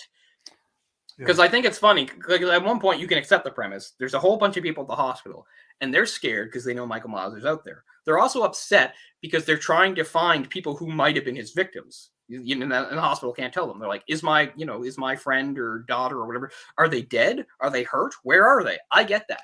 But why are the doctors and nurses like joining the mob and flipping out? And this whole... hospitals that have the morgue like on the first level that have windows? Those hospitals that have that. No, I don't. Those don't exist. No. When the mom sees her. Again, it just feels like they're just trying to make it the anti-Halloween 2. Because it was one of the jokes, like, I love Halloween 2, but I'll always joke about Halloween 2. I always say, like, man, that hospital was fucking empty. So in this movie, they're like, this hospital, not only is it not empty, but it's full to the brim with people. Right. Like, I just feel like this movie is, going out of its way to, like, I don't know. Because of my age, Halloween 2 was a fait accompli by the time I'd seen it. So it was a very new thing to me at a certain age, reading on the internet about people who were old enough to have watched Halloween when it first came out and watched Halloween 2 when it first came out.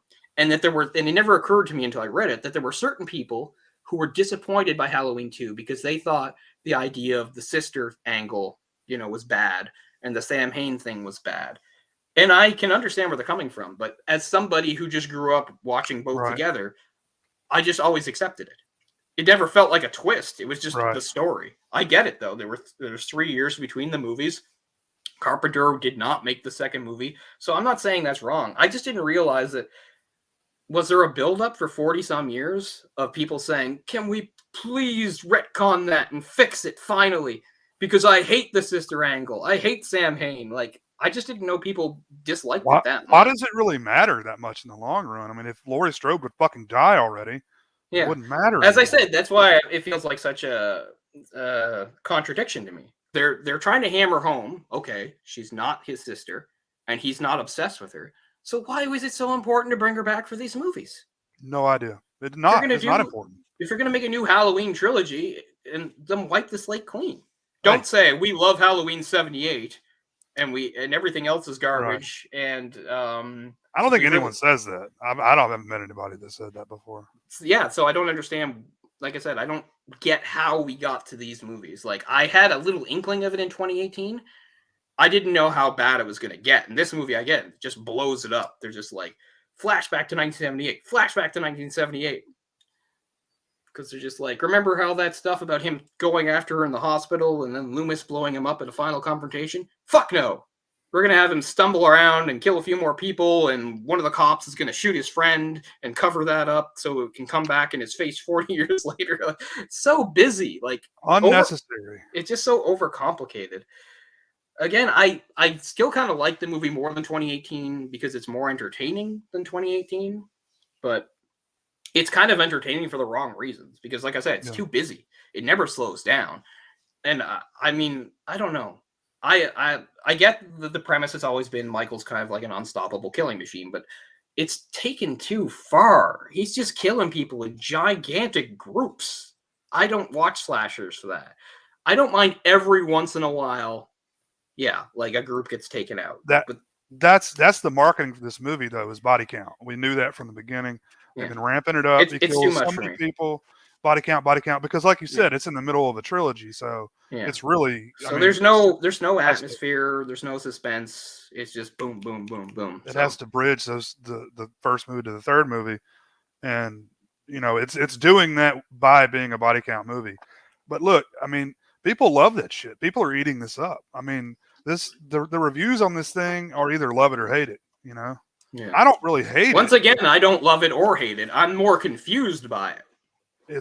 I've seen it 3 times in a week. Wow. So I would really benefit from another view. I wish I could watch it again, but because it's on that Peacock. Yeah, I know. I could pay for it, but I'm not doing that. Yeah. But as I said, when I saw 2018, I didn't realize that was the tip of the iceberg because everybody knew 2018. The whole point was this is going to be like the replacement for Halloween 2. We're going to say Halloween happened and nothing else happened. This is the thing. And then they have, of course, no, it's not his sister, blah, blah, blah, blah, blah. And I accepted it. I said, okay, fine, we'll go with it. I didn't know they'd really up the ante in this movie. All these flashbacks of 1978, adding all this extra shit, changing all this stuff around. I mean, I don't know. I almost feel like whoever wrote this movie was like motivated by some like crazy obsession with like hating 2. And I love 2. I love 2. 2's not perfect, but it is my favorite slasher sequel. It's probably my favorite horror sequel. I mean, horror sequels by definition are usually bad, Horror movies, if you can get a good one, that's great. Making sequels, quality keeps going down, down, down. Usually there's horror sequels out there I enjoy, but that doesn't necessarily mean they're good. I think Halloween 2 is good, and I think Halloween 4 is good too. Why the desire to have her keep coming back time and time and time again? If they're only going to say she's not important. Well, exactly. But I mean, why does she have to come back? Like, why do we have to keep having Ripley in the Aliens movie? Yeah, why does it have to keep being a thing? Like, write new characters. Fuck. Yeah. There's plenty of screenwriters out there that are twiddling their thumbs when they're, making these damn remake movies and stuff. I don't know. I don't get it. I don't get the desire to keep doing the same thing over and over again.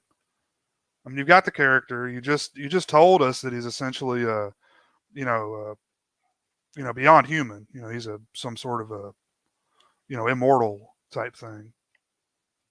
So. Yeah, she has some weird monologue about that too, like how he's getting stronger with every kill or something like that. So, okay, I mean, I can accept that, I guess. But again, it seems weird because I thought this was from the same people that thought like the Sam Hain stuff was obviously dumb as shit. But they just come up with their own like half-assed thing that Laurie just says out of nowhere based on no facts.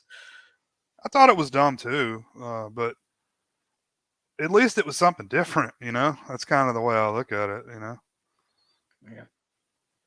It's a weird timeline for sure now. So in this timeline, like, I guess he just he does some extra stuff on the night in 78, but not as much as he did in Halloween 2. And then he's locked up for 40 years. Loomis obviously just dies without doing anything else. Right. Because I actually kind of liked that Loomis came back in 4, 5, and 6. Yeah. Like they didn't have Laurie, but they had Loomis, and I thought that brought some legitimacy to it. I mean, I get that 4, 5, and 6 aren't great, but I'm just sort of attached to them. How did you feel about Loomis in this movie? Kills. Does he get killed? No. I mean, Halloween Kills. Oh, yeah. I can't really remember. Don't they just have him have some extra speeches? I can't. What does he do? It's just like a little short speech. It's probably 60 seconds of screen time. Because, I mean, the whole thing is, like, they change, of course, the ending of the original. Because they say, like, he goes up in the house, he grabs the cop accidentally shoots his friend, he comes down, and the whole thing is, like, the cops... I don't know why Michael stops. Like, he stops. The cops are all pointing guns at him. And yet, in, like, in the present time, Michael just walks through people and murders them. So... no matter how many there are. So, but here he stops, and the big thing is, like, Loomis is going to kill him himself, or try, and he stops Loomis from killing him. Right. I remember that's the big Loomis moment. So that's why I'm fine with that. Like, that made sense. I get it. Young cop says, no, I can't let you kill him. Like, I don't mind that. Because that's not even the first time this happened in the series. Wasn't there another time where he tried to kill him in, like, one of the original movies, and a cop stopped him? I think so. I think in like 4 or 5, there's a point where like Loomis is trying to is gonna try to blow his head off, and a cop or somebody stops him. I wish I owned 4. I never get to watch 4. I think 4 was the first one I saw. 6 was the first one I saw, which is one of the reasons why I like it. I'll say like 6 does not have a good story. It's a messed up story, but I love how 6 looks and feels. Because I think Halloween is perfect, except for 2 tiny problems that don't matter, but I wish I could go back in time and fix, and it's a budget thing. One is in 1963, when he kills his sister, the stabbing syncs up horribly. It makes no sense. It's just at one point, like, again, remember, it's a POV shot. We're watching through Michael's eyes. At one point, he's not even looking at who he's stabbing. Wouldn't you look? He's looking up here. Who does that? Who goes like, the person's on my left? Who goes? But that's what he's doing at one point. So that's one thing I would fix. The other thing I would fix, and it's not their fault because of budget and where they shot, it in no way looks like it's fall in Illinois. You know, they're in California and everything's green. But they have some, I never noticed that until people pointed it out. I never noticed. No, I noticed it hard. So one of the things I like about 6 is 6 looks so fall. Yeah, 6 is just drenched in fall, and obviously, and it's a 90s movie. It's all grungy with its weird grunge soundtrack and everything. Yeah. So, and 6 at that point was the most violent. The violence in 6 was pretty shocking for the time. It also includes his first group kill when he kills all those doctors. So, I mean, 6 is bonkers and does a bunch of weird shit. And it does some retconning, too. I know it does. For instance, it points out that, like, Thorne, like, probably taught him to drive or something. Which is pretty funny, because in the first one, like, he's in the car, and Loomis is yelling, he's like, he can't drive. And Loomis says, he did a pretty good job of it last night. Maybe someone taught him. In 6, you find out, yeah, I guess Thorne probably did teach him, which is kind of weird. Like, who's doing driver's ed with Michael? Yeah, why is that so high up on the list? But I can't help but really like 6. Like, so for me, I'll do it really quickly. 1, 2, 6. I honestly 4, 5, H2O, 2018. I guess Kills, and then Resurrection. That's all of them, right? Not counting the zombies, which don't even. So at this point, we have 3 movies called Halloween, right? Yeah. Don't worry. Soon, in about another 10 years, they're going to make a Halloween that like follows all the comic book stuff and does like a multiverse thing, right? It's going to include. It's going to include all the continuities, and its title will be Halloween. They just think people are so stupid they can't like figure out that it's a Halloween movie? Like, call it anything else besides that. There's already one of those, and a remake. Yeah, I guess that's, like I said, that I find kind of arrogant about 2018 in this, is that they're both like, they don't seem like, we love Halloween. They seem more like, we fixed Halloween. It's kind of how they feel, Well, They're like, Halloween was good, but we can do it way better. And by the way, 2 was shit. You know, that's how those. And I realize no one is saying that. That's just the feeling I get watching Kills. I really feel like Kills is just trying to drive home the 2 was garbage, and they're fixing it. That's just how it feels, and I love. It's so pandering. It's insulting to me as a horror fan that they're going to be like, here's what you want, dumbass. You know, he's ripping this dude's jaw off or whatever the hell. You know, it's just, I don't know. But like I said, it's playing to the audience. Like the younger audience has no attention span, does not understand suspense building, probably hates the original Halloween because it's boring, right? Yeah, not enough kills. So this is made for them, because the positive things I'm hearing people say is that exactly. So brutal, brother, the kills. But I mean, Rob Zombies probably has the most brutal kills, but people love that too, though. You know. Yeah. We're gonna watch Halloween. Which one? Yeah, like you said, it doesn't feel like Michael Myers. Like, because at one point, like, yeah, Michael kills people, and he kills them, you know, swiftly and brutally and without mercy. There's a weird moment in this movie towards the beginning where he kills this old guy and I don't know, his old friend, and he just keeps putting knives in him after he's dead. The couple, yeah. I'm not saying you can't do that. I'm just saying it felt really weird that he just kept putting knives in the guy after he was dead. Like it felt atypical for Michael Myers to do that. Like, yeah, Michael will kill you very violently, but once you're dead, he's done with you. You know, dead, move on. Not, I think I'll keep, desecrating the corpse. That's not Michael's thing. Yeah. And technically, she was still alive and watched him do it. And I was like, is Michael being sadistic? Is he making her watch? Like, again, I don't like to think that Michael operates on that level. It's just kill, move on. It's not. Right. Exactly. I'll make her watch. Like, I don't get it. Well, and he also walks past the wall of knives to grab a fluorescent light bulb to stab her in the neck with. Yeah, he's getting creative.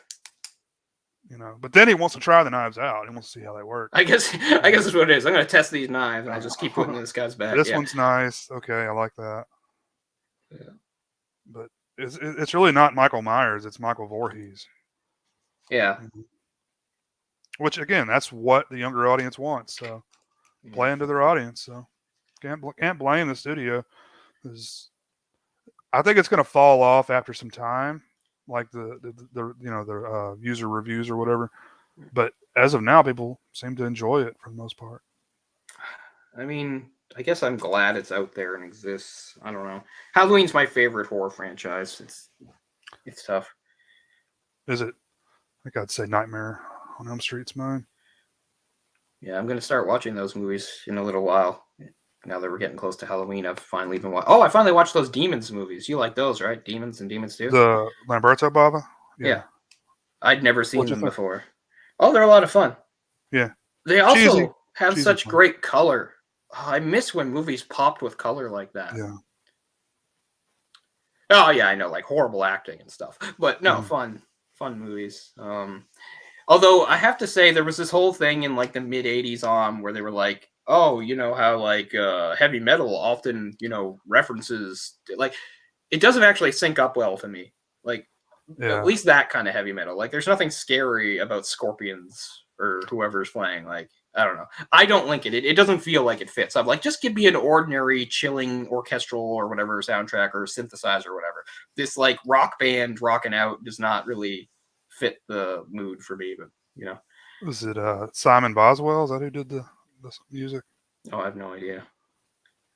It's one of the guys from he's Goblin, I believe. Yeah. I mean, some of the Goblin stuff they did, obviously, like the original Suspiria is really cool. Mm-hmm. But no, I mean, they did it in a lot of things. They even did it in the Friday the 13th. Like, remember in Friday the 13th Part 6 when they're, like, driving the big RV and they're playing, like, I don't know, Alice Cooper or some shit. I'm like, this is so dumb. Like, it doesn't ruin the movie or anything like that. But there was just this whole thing by, like, the mid-'80s. They're like, hey, like, a lot of these rock bands, these heavy metal bands really like horror and stuff. I was like, they might put it in their lyrics, but the music just doesn't fit, man. It just doesn't. Claudio Simonetti. That's who I was trying to think of.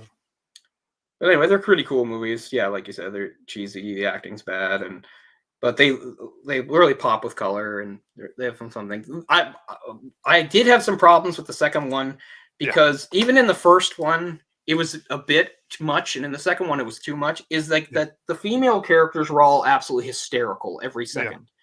Like like every single one of them screamed their heads off. One of them in the second one was screaming her head off before any demons showed up.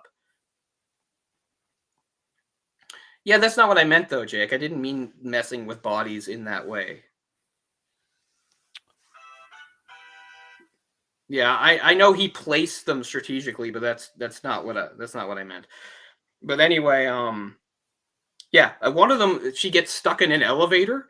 And I mean, I don't want to be stuck in an elevator, and she's like shrieking. So Demons, the second one, Demons 2, like there are parts where I just wanted to mute it because it was full of females like shrieking their lungs out. And I was like, I get it. Sometimes people panic and things are scary, but this doesn't make women look very good because in this movie, like every single woman is just like a hysterical mess, just losing their minds. The like Barbara complex from Night of the Living Dead. Yeah, exactly. It was a bit much. All women need to be slapped in a time like that. I love it.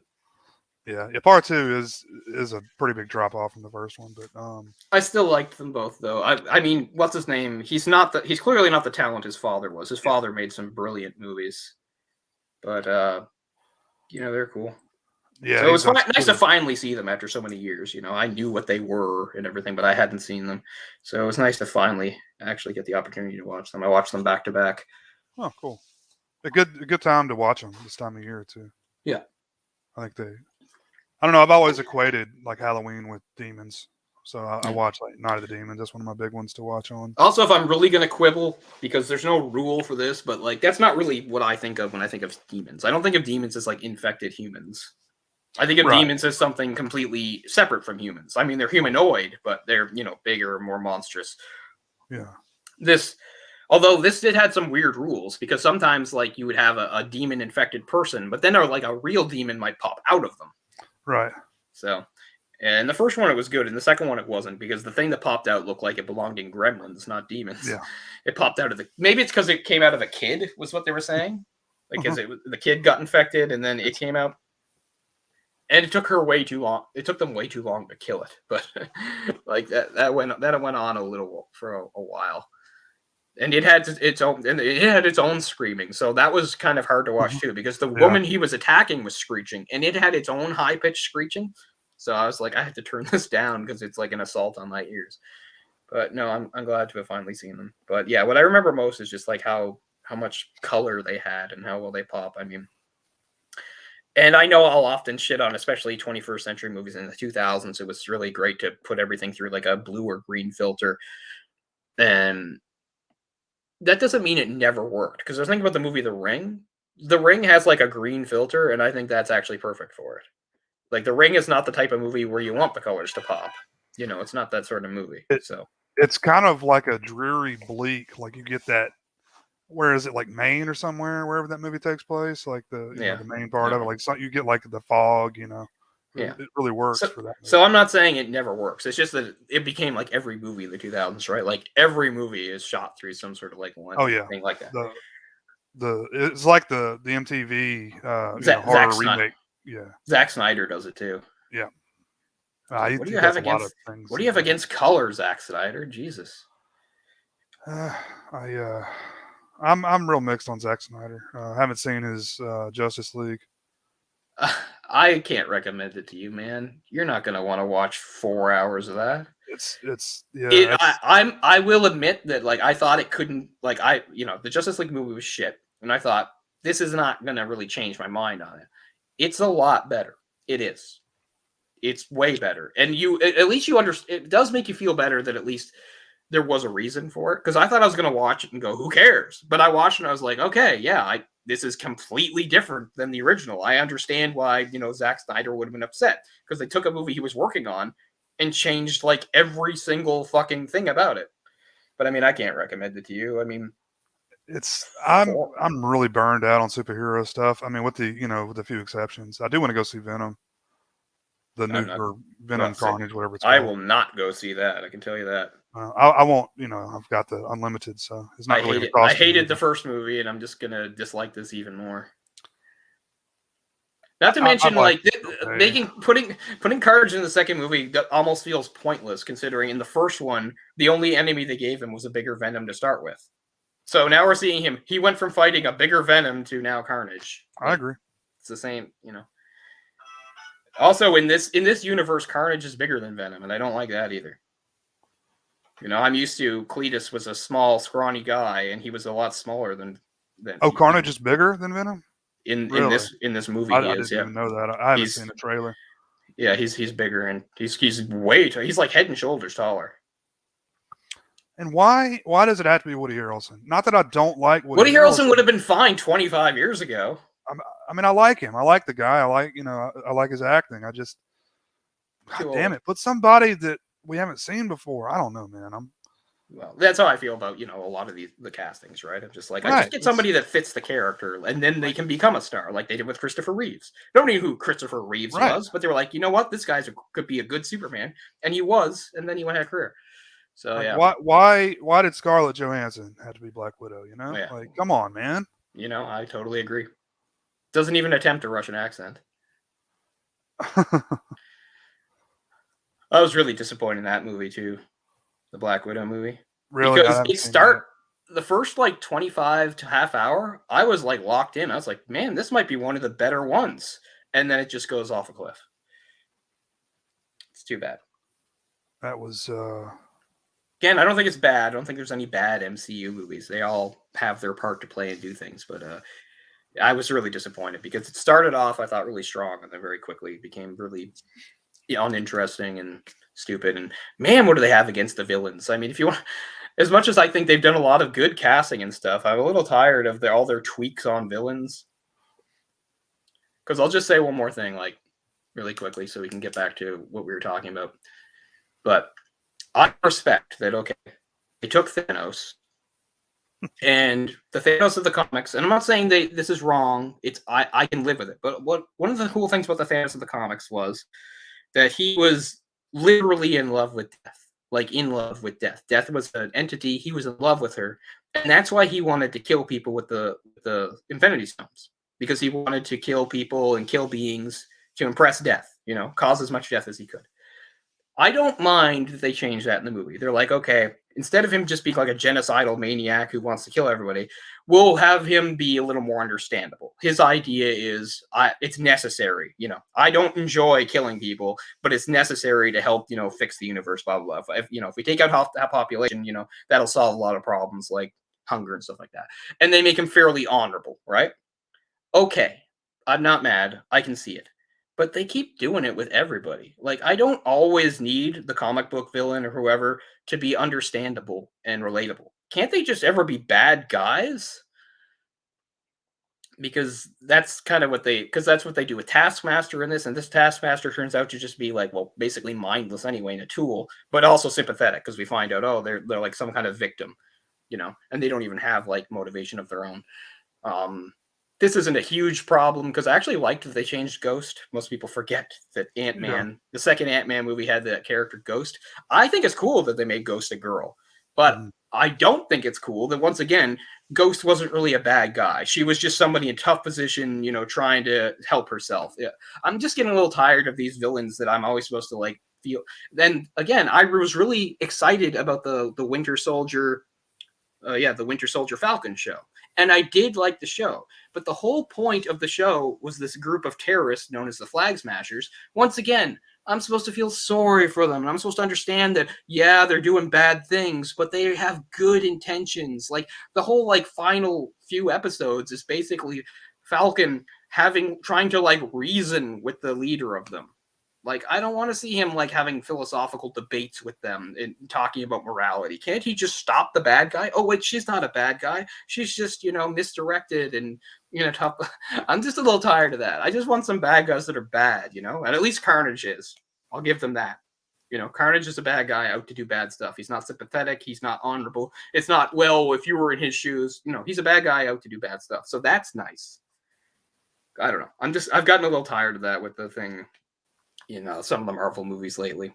It's just like, we're supposed to like empathize with every single bad guy. We're always supposed to see their side of it. We're supposed to see that they're not fully bad. And that's cool because it does make things a little more realistic and deep, but you don't need to do it for every fucking one of them. It's just all I'm saying. So leave that. But Shang-Chi was good. And what was good about Shang-Chi was they did, and again, maybe this speaks more to the lack of famous Asian leading men, but I mean, they did not take anybody who you would think was obvious for the Shang-Chi part. I mean, Canadians know who he is, but I don't know how many people outside of Canada would have. And he was great. And they changed his character, and I can live with that because they're trying to fix something. Because the Shang-Chi of the comics, based on, what he came from was, that kung fu craze in the 70s. He was quite the stereotype.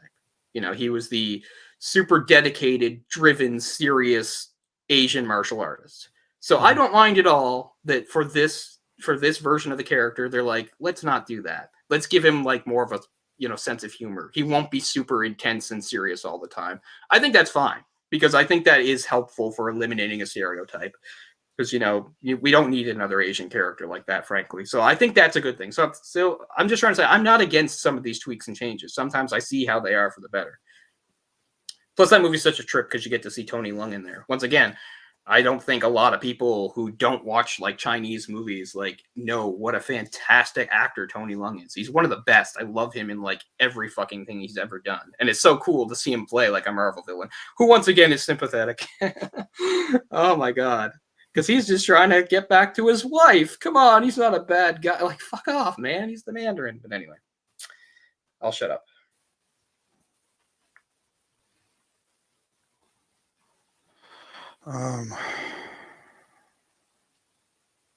So how do you think that, Scarlett Johansson suing Disney, it's really going to change some contracts going forward, don't you think? I guess so.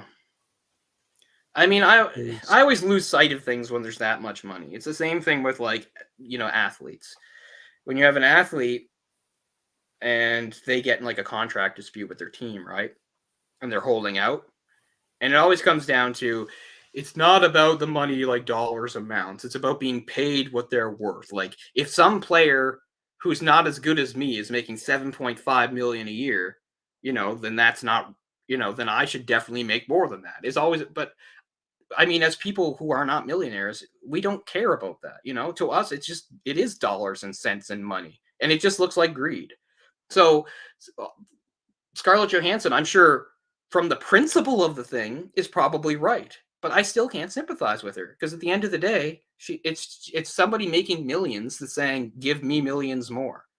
Her principle might not be flawed because, especially, like, I don't even know what it came down to. Did she say it was a sexist thing? Was it like the male stars were making more than her? Like, I don't actually know what her position was. Me either.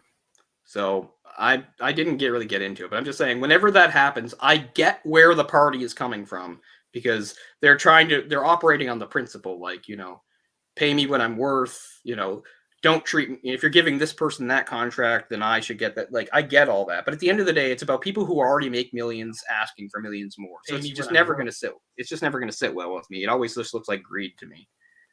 Mm-hmm. And I get it. She's not the only greedy one, especially because, if I tweeted something like that, they'd be like, oh, so you're not on Scarlett Johansson's side. I guess you're on Disney's side and they make billions, and no, I'm not. I'm not on the corporation's side either. I'm just saying, from every angle, it looks bad. Well, I mean, I'm assuming that she got points on the back end complaining about the box office because otherwise, why would she care unless it, affected the amount of money she was going to make on the film. So she was upset about what? Like how it was released? Yeah, well, because it went to streaming and theaters instead of.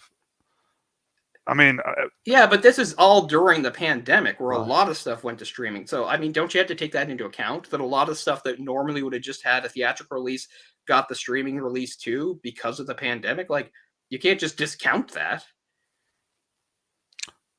I mean, I get where she's coming from if that is the case. because it's gonna screw you. I mean, people aren't ready to go back to the theater yet. A lot of people, Yeah. they're still afraid to go out. So they're happy it's streaming on Peacock and places like that, That's the so they other can thing. watch it. At least until Halloween Kills, I had pretty good theater experiences. Halloween Kills was terrible because I was just fucking surrounded. Like I don't know. Really? Everything broke down. Like I thought there were supposed to be assigned seats and distancing. Nothing. Ryan was on one side. There were people all around us. I fucking hated it. It was awful. Before that, I'd always managed to. I mean, I go to movies at weird times on purpose anyway. Like Right. even if there's no pandemic, I like to avoid people. So Yeah. but this time I guess because we were there, it opened on Thursday night and we were there Friday night. So I guess, but still, I thought there were rules that they couldn't just be all over us like that. And I did. So I wasn't happy about that at all. I think there probably are rules. They're just not following them. Yeah, I think so. So yeah, I was unhappy about that. Plus, people always coming in late bothers me too. There's nothing I hate more than a full theater where people come in late.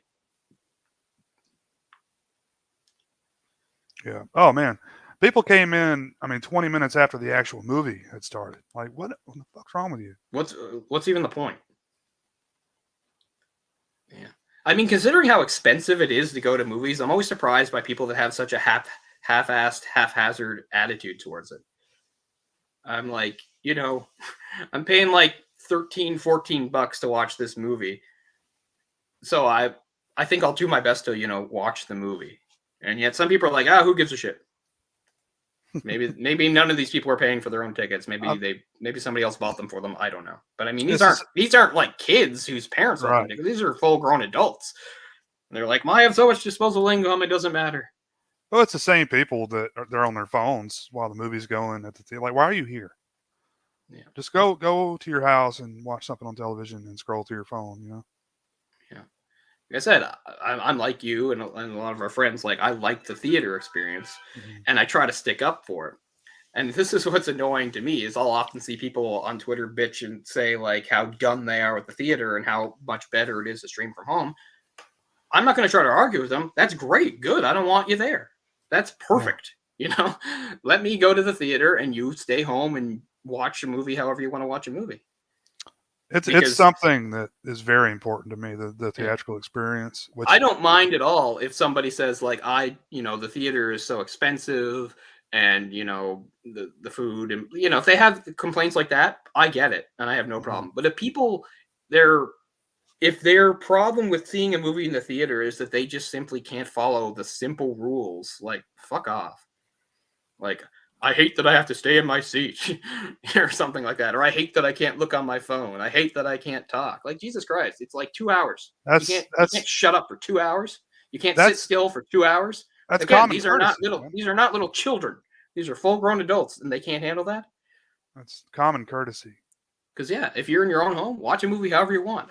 Yeah, fucking get up every 5 seconds, be naked, eat food, talk on your phone. You're in your house, it doesn't matter. But I mean, in a theater, it's just common courtesy and simple common sense that you sit in your seat and you watch the movie and you shut the fuck up. And people and there are people who I've honestly seen like on Twitter and stuff complaining like that's too hard for them. Again, if they say like, it's too expensive and I don't like the setting and I don't know, people are, and maybe they have problems with the other people because of it.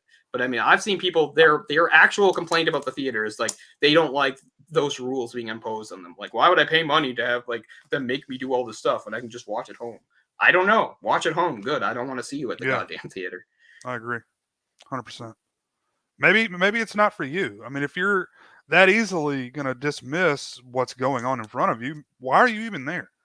You obviously don't care enough about it to watch it. So, I mean, if I'm the only person in the theater and I'm, I will like check Twitter or whatever on my phone, but I'm not going to do that. And, if I get a phone call, I'm going to leave and, answer it outside. I don't know. It's basic things like that in our society are breaking down. It seems like it's only getting worse, but anyway, that's a topic for another day. What's funny is like the only time I've ever actually needed ushers like to kick people out, they've never been around. Other times they're always underfoot. Like I'll be in a movie theater with like 4 people spread out and the ushers are just constantly running around and hovering like why do we need you?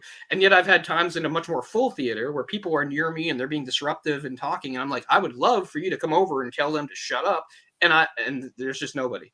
Like, I don't mean to pick on people that already have jobs that are not pleasant and stuff like that, but I just mean, isn't the whole point, the more full a theater is, the more you're needed, and not vice versa? And that's kind of been my experience, because I spend a lot of time in mostly empty theaters, and sometimes there'll be as many as 3 staff members just hanging out in there.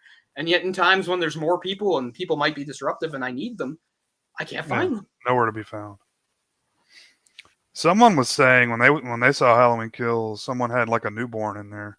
Oh my Lord. That was crying the whole time. It's like, I learned years ago that any story I hear is true. Like, there might have been a time when I was naive and I'd be like, that can't be true. Now I know. Whatever you hear, it definitely happened. Oh, it's happened to me before. Yeah. But, I mean, thankfully they didn't cry the whole time. Or, I forgot what it was. Like, it was It Chapter 2. Someone brought, like, a 5 and a brother and sister, like young kids. Too young to be watching that movie. And they were terrified the entire movie. I mean, that's awful. Like, you feel bad for the scarred kid. those kids, I guarantee you. I mean, I remember like years and years ago, I went to see like what was it? It might have been called Inferno. It was one of the Tom Hanks, Dan Brown thing. Oh yeah. The Da Vinci Code. It wasn't the Da Vinci Code. It was like one of the Da Vinci Code sequels. I went with my mother. I didn't care about the movie. She wanted to go, so I went. And like, yeah, like somebody brought like 3 or 4 kids that were all like under 10. Mm-hmm. And I mean, I'm not going to get mad at the kids. Like, that wasn't their idea. They're not interested. That movie is boring to me, man. I don't know how. Yeah, exactly. I know. Right. So I mean, and these kids weren't awful, but they were fidgety and and they talked and stuff like that. And like, it's annoying. Like, I wasn't mad at the kids. I was just like, what fucker brought them to this? But that's disrespectful to other people in the theater. 100%. Yeah, of course it is. Like, there's so many of these people that I think realize, like, I don't know what it costs to have a babysitter now, but it must have evened out where it's just like, you know what? It's cheaper to bring the kids than get a babysitter. Yeah. So we'll either bring them into the movie with us or we'll dump them in another theater and we'll go watch a different movie. Because, man, that happens a lot.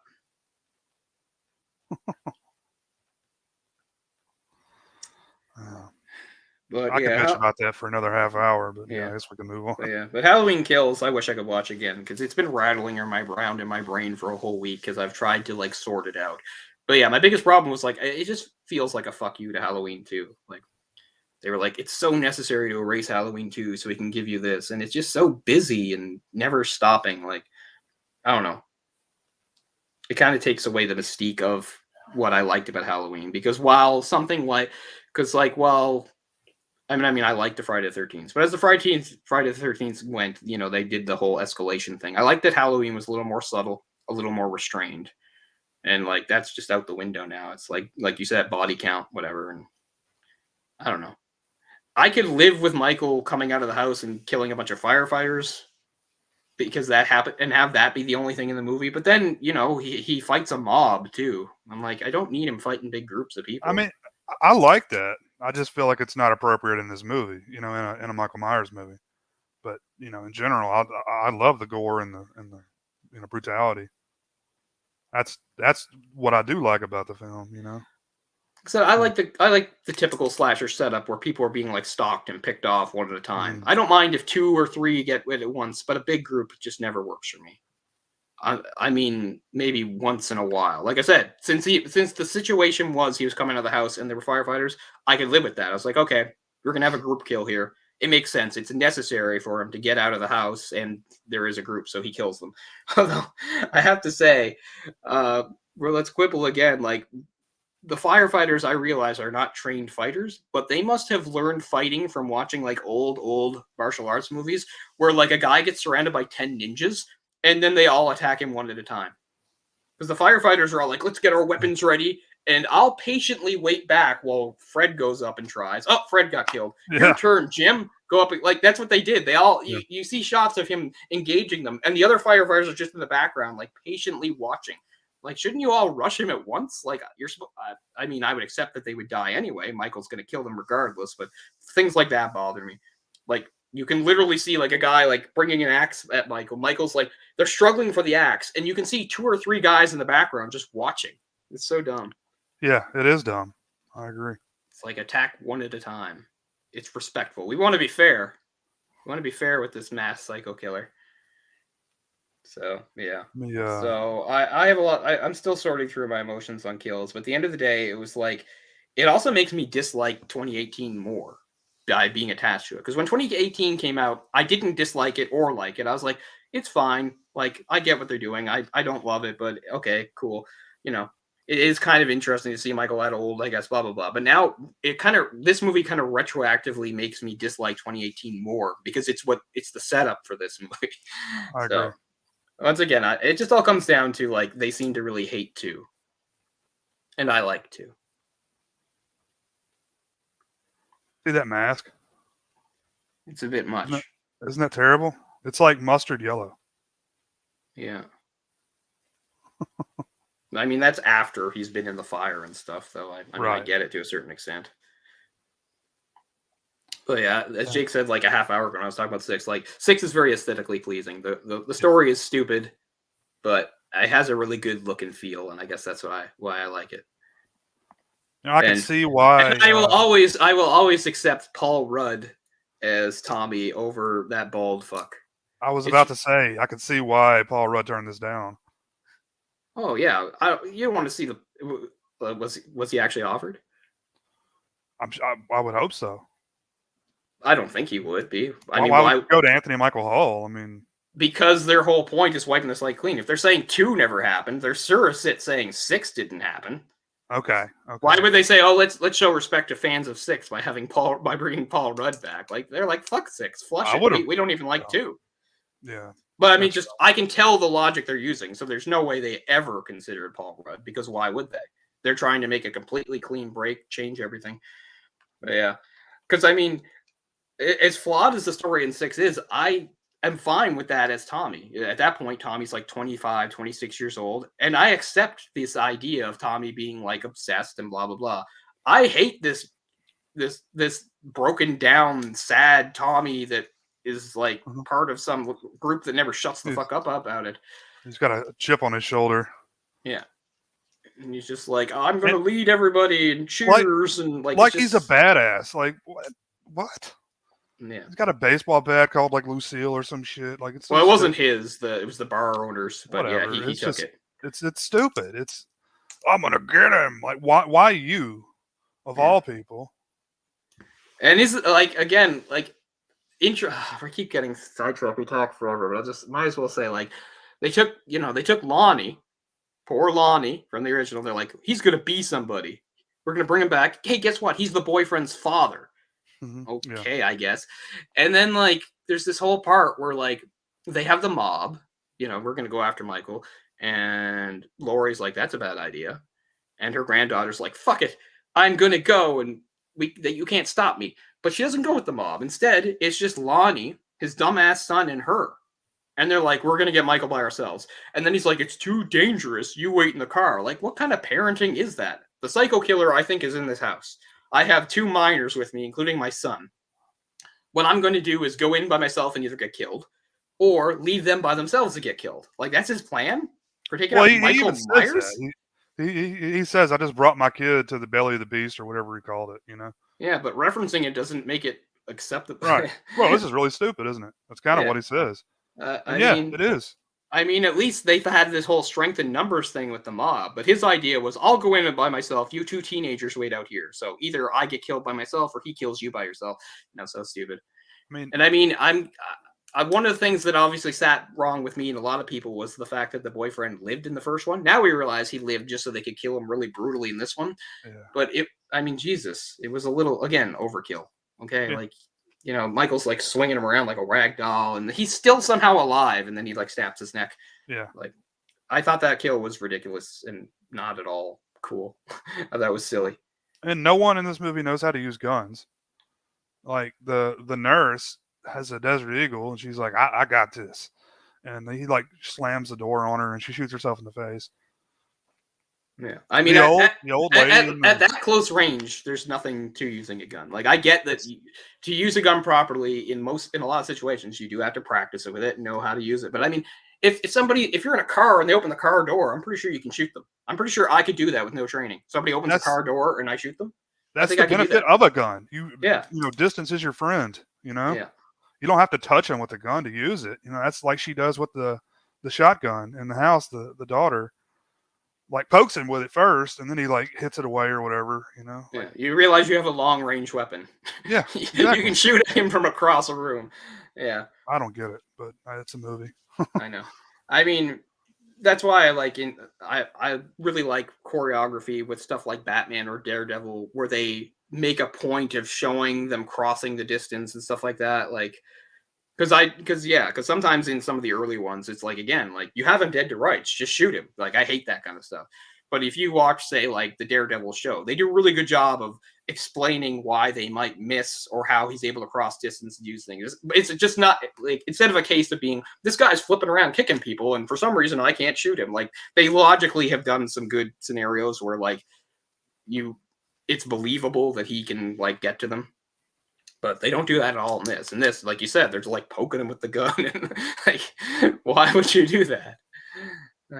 And I get it. This goes back to older ones too. Like in Halloween 2, which I loved so much, after Michael gets dropped, like they're all screaming at the cop not to touch him. And the cop's like, duh! And he gets up and slashes the cop's throat. But I mean, That's just slashers. I get it. And and that does come from being genre savvy too, to a certain point. Because it is true, you have to understand, but people in the movie, they don't know they're in a movie, they're not supposed to. So if a killer has been shot several times and on the ground, logically, why should they think he's a threat? When people get shot, they die, you know? So I don't mind that too much when they're like looking at the supposed corpse of the bad guy. The audience is screaming, don't do it. But I mean, I get it. In world, it's like, why wouldn't you? He just got shot full of holes. Right. So I can accept that. Anyway, I knew we'd go off the rails a bit because we had to talk about Halloween. And I'm not sure what we've exactly accomplished because like I said, I'm still so mixed up on the movie. Because, I mean, even as low as I put it in my rankings, I still don't like hate it or get mad at it. Although there are some things that piss me off about it. But I just mean, I don't know. At the end of the day, I mean, Rob Zombie brought it down so low. I just don't think anything could ever. Yeah, anything's better than that. Just a bunch of hillbillies screaming about skull fucking and the whole idea that like, oh, Michael's mysterious evil. No, he's not. He's a person who was raised in a house of filth and abuse, and he was a ticking time bomb. Oh, by the way, he's like 8 feet tall, and I hate all that stuff. So I could easily dump on that a lot more than this, but still. This, I'll just have to say, like, they made a big swing. It was super ambitious, and I feel like it didn't work. That's succinctly as I can put it. Yeah. I just never seen any slasher that was that busy. I can't think of another slasher that is trying so hard to do so much story. Like, it's flashbacks that are retcons, and like we said, subplots and things, and characters making speeches, like... I can't think of another slasher that it does that. It's just so busy. And the killing is just non-stop. Just kill. Yeah, so. I'd like to see it again just to sort it out a little more, but yeah. Like I said, it knows its audience, you know? That's what people want, so that's what they got. I'm really glad that I can still watch Halloween and Halloween 2 with their fairly low kill counts and Michael being in the shadows and stalking people and stuff like that. So boring. Yeah. Takes like 30 minutes for a kill. Yeah. So much for, suspense and atmosphere. And no nudity in this either, so. Yeah, I mean, that's true. Seems weird, doesn't it? They're like upping the violence and everything like that, but they don't do anything with sex or... Someone mentioned to me the other day that it might be because of the environment, the Me Too movement and stuff, that they're almost afraid to shoot nude scenes. So, there won't be any backlash in the future. I mean, again, it's funny, like, and this is not in any way discounting the Me Too movement because I get the legitimate stuff from it. But I just mean, it just comes down to the whole sex and violence thing in North American society, particularly American society, that we've always talked about. Like, nobody seems to really, I mean, there are always going to be people that have problems with violence, but people have way more problems with sex than violence, You watch the Hannibal show and people get torn apart, but you have to like cover up somebody's nipple or butt or people like freak out, stuff like that. Like for some reason, just not even sex, just nudity, just the naked form of a human body is somehow worse than like depictions of awful murder. You know, I feel like that's a generational thing too. Or I hope that's a generational thing.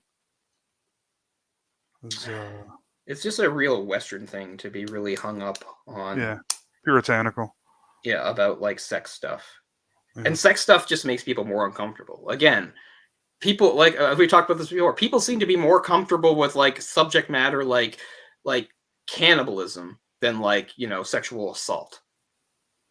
Like again, sexual assault's bad. It's a bad thing, and it can definitely be disturbing in a movie and things like that. But I don't think it's like worse than cannibalism, because it's always the same idea. Like when you have like a bad guy, any sort of bad guy in a movie, you have the bad guy kill a bunch of people, right? Okay, whatever. And let's say you have like an established like well-known bad guy, like sort of a famous one, right? That's been around for various things, whether they're a comic book or whatever, and they have a history of like killing people. Imagine they make a movie where like he rapes somebody too. Everybody would flip out and be like, he's not that kind of bad guy. This is horrible. Like this is a weird aside, and I don't even like the storyline, but a little more than 10 years ago, they made a DC. There was a DC event called Identity Crisis. It wasn't written by a normal DC writer. It was written by Brad Metzer or whatever his name is, who was like a novelist. And he wrote this story that did a little bit of retconning because it has a flashback to an incident that members of the Justice League had with the bad guy called Dr. Light. And it does a little bit of retconning to actually try to fix some things. Because like one thing was like at one point, Dr. Light was kind of a formidable villain that people had trouble with. And in recent years, Dr. Light was kind of pathetic and he was kind of a joke. Like the Teen Titans could beat the shit out of him, no problem. And they try to fix that by saying there's this whole thing where there was the Justice League did some sort of mission and they had finished. And they'd all met up in their like headquarters. And they're like, okay, good job, everybody. High fives. We can go home now. And they like left. So most people are not in the headquarters, but I think it might have been Sue Dibney or something, who was Elongated Man's wife. He was one of the few people, at least at the time, his wife was in no way a superhero. She was an ordinary person, but she was super involved. Like he couldn't go anywhere without his damn wife. She was everywhere. So she was like hanging out in the Justice League, like I don't know if it was their satellite or whatever like that, right? Because he was showing her around or something like that. Anyway, I can't remember why she was alone, but she was alone. Dr. Light had been captured or something. He broke out and he attacked her, and it's heavily implied that he raped her. And then in the aftermath of that, when they caught him, he was laughing about it. He was just saying, nothing can change it. They know that I did this. So they had this weird thing where they had this huddle. Batman was not there. And they decided to have magician girl, Zatanna, do some spell to like wipe his memory of it. Except the spell got a little confused. So not only does it wipe his memory of it, but it kind of like didn't lobotomize him, but it messed him up mentally. So that's your retcon for why he wasn't such a dangerous villain anymore, because he like lost brain cells from that. Anyway, it was a huge controversial storyline that people flipped out over because for twofold. One, they didn't like this idea that he was pushing, which I was on board with, which was like, sometimes the Justice League's not as heroic as we think they are. Sometimes they make, pretty tough choices not everyone's going to agree with because, where's the moral line of doing that to anybody, even if they're a villain?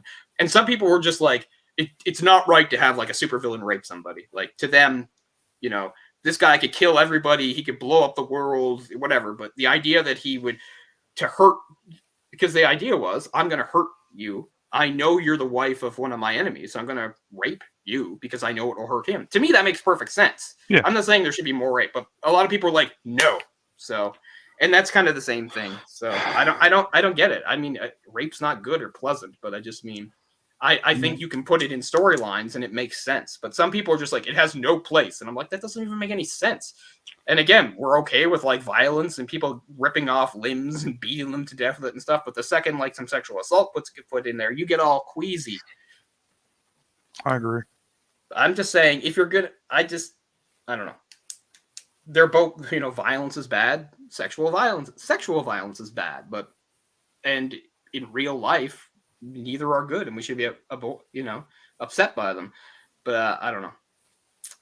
I don't know what one I mean. Just saying, I just don't get why our society is so hung up on sex versus violence. Because even when sex is just like a normal, healthy, good thing, like they're just like, no, we can't show that or we can put that in, but we can show a million murders. I feel like it's unnecessary sometimes to show. Like I'm watching the show You, the third season's out on Netflix now, and we're like 7 episodes in, and every episode there's been like 2 or 3 sex scenes, but always clothed. They're never nude. You know how real people do that all the time. They fuck with their clothes on. Yeah. But it's too much for me. Like, come on, I don't need this. You can cut away. Yeah, I mean, we've talked about that before too. Like, what place do sex scenes really have in most movies? Like, it doesn't seem like they're not going to actually show real sex. So, Right. and and just like every once in a while, characters having sex in a movie is part of the plot, but a lot of times it's not. So sometimes when it's part of the plot, I'm cool with it, but I'm not talking about like a '80s slasher with some boobs every once in a while. That's fine. But just like hardcore, grinding. Yeah. As I said, it's a weird place we're in because it's like if you make a modern slasher now, it would be like politically incorrect and in bad taste to have like some throwaway casual nudity thrown in there like they used to do in the old days, and I don't know why. That was kind of part of the formula, wasn't it? Yeah, it's just nudity, and you can say, "Oh, it's exploitative," but I mean that's what the violence is too. Right. It's exploitative. So, yeah. I don't know. I have to believe because I mean I'm sure it's true that back in the day actresses were all often talked into things and coerced into things they didn't want to do. But I have to believe nowadays nobody is like showing nudity on screen that doesn't want to. I can't imagine in today's climate, those like actresses on Game of Thrones. I can't believe any of them, were forced into it or didn't know what they were getting into or they were tricked or coerced. I have to believe they were all like, I'm okay with this, that's the role and we're going to do something. Wasn't a lot of that the main actresses? Wasn't that stunt doubles, body doubles? Oh, could have been even. Maybe. I mean, see, that happens all the time too. I've never really understood that because I mean, most of the time the audience is still going to think it's you. Right. But I mean, to each their own. I'm not going to tell people. I mean, if you're an actor and you're not comfortable doing nudity, I have no problem with that. That is your right. No one can make you do nudity. But if you want to work in this business, you better get your britches off. But yeah, hopefully we're past that shit. Yeah. But yeah, I think it is possible. It has created this weird climate. It's like, okay, we want to address that, but we also don't want to like look like we're going backwards. Right. But I mean, I can separate the two. Again, there's a big difference between a person in real life, like being, sexually assaulted or something like that, or somebody taking advantage of them, being like, I'm a casting director and you have to do what I say if you're going to have a career or something like that. I think there's a difference between that and just doing a movie that might actually have some sex or nudity in it. I mean, there's a big separation there. Mm-hmm. Yeah, I agree. Because, yeah, I mean, it's true. I don't need slashers to have nudity in them. I guess it's just more of a traditional thing. But it's sad to think that they just can't do it anymore. Mm-hmm. I don't know. Yeah, I guess that's where we're at. Again, it's weird because in some ways we're a lot more progressive, and in other ways we're like the opposite. It's weird. Yeah, I mean, to go, make a movie or a show or whatever, and 5 years later, someone comes out and says you were whatever on the set. You took advantage of people during a nude scene or something. Yeah, because I mean, I want to think of like most nudity as just like a positive, good thing. I mean, there's tasteful and not tasteful, I mean, sometimes in movies, the whole point of the nudity is to sort of unnerve you and upset you. Mm-hmm. And then sometimes nudity is just to like titillate you. Mm-hmm. I mean, it all depends. I mean, there's barely any nudity in Halloween. She says, see anything you like, and you kind of see her tits for a couple seconds, But it's there. But it's there. Kind of set the standard for a slasher. As you look at like Friday 5, and it's chock full Yeah, Friday Five really up the sleaziness, and I get how like, but again, I think that it's so hard to word this. Well, Cole's about to get canceled, guys. So stay tuned. I'll say, yeah, I don't want to be canceled. I'm Well, just they'd saying have to. there has to be like a way to embrace the sleaze where everybody's comfortable with it. Mhm. Because I get it. I don't want to see any movie where somebody was like forced or coerced to do something they don't want to do. Of But I course. mean, at the end of the day, I have to think that like there's plenty of people that, again, I'm not trying to, again, I don't want to judge people that don't want to show nudity in movies. That's fine. I'm not trying to call them prudes. I'm not saying that. I'm just saying let's not swing the other way around either. Well, put it that way then. Okay, instead of extremes. If somebody, actor or actress, says I'm not comfortable doing any kind of nudity in any movie, I don't think that necessarily makes them a prude. And on the other hand, I think if somebody does nudity in a lot of movies, or if there are movies that call for nudity, that necessarily is the other way, where it's just like, an awful taste and exploitative and terrible. Like, Right. I don't know. It's so weird. We have such a weird relationship with sex. Like, one hand, we're just like assaulted on, everything has to be sexy, even commercials Right. to a certain extent. But we all talk like it's like a bad thing that shouldn't, happen or be seen. you know, it's such a weird line. Yeah. I mean, I wasn't really raised to believe that. So, that it's naughty and you shouldn't do it. It's Yeah, a exactly. natural Right, part of being exactly. human, There's Yeah, nothing wrong with it. But right.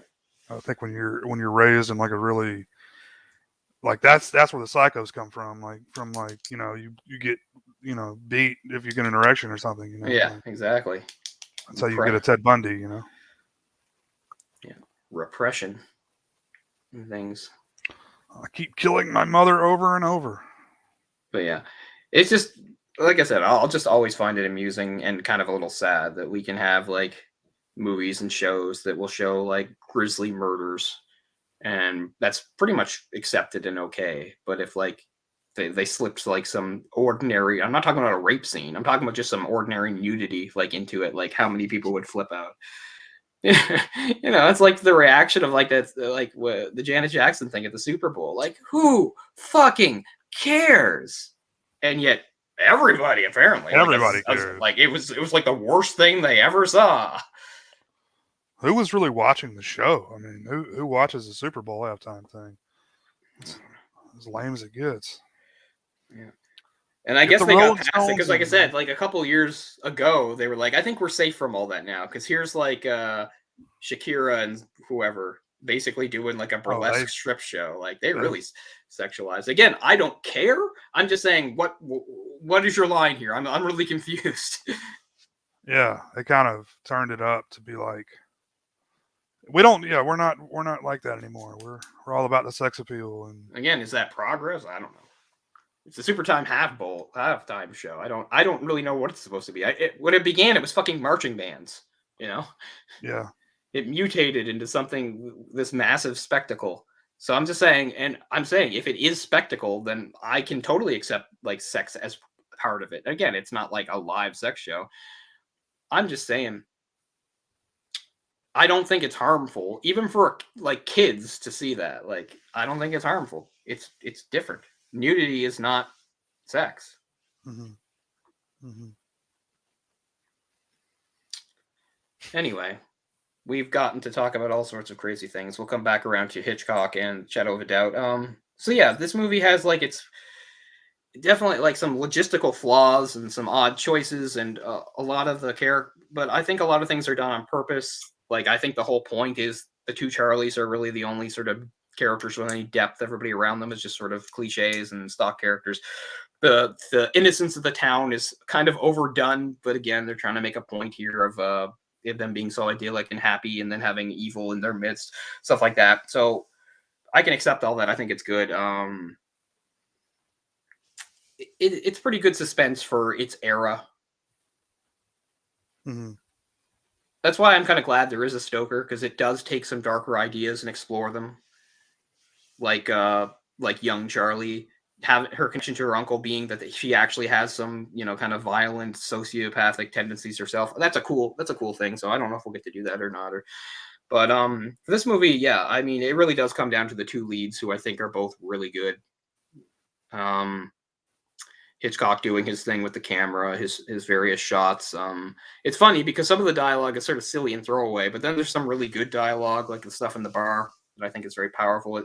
It's really where the movie changes. That's where it switches. It's all out in the open now. She had her suspicions. We know something's up, but then, like, when they're in the bar, even though he doesn't admit anything, it's like cards on the table now. He knows, she knows, and he knows she knows. And it's sort of like a cat and mouse type game. She reacts to it in kind of a weird way, but I can accept that.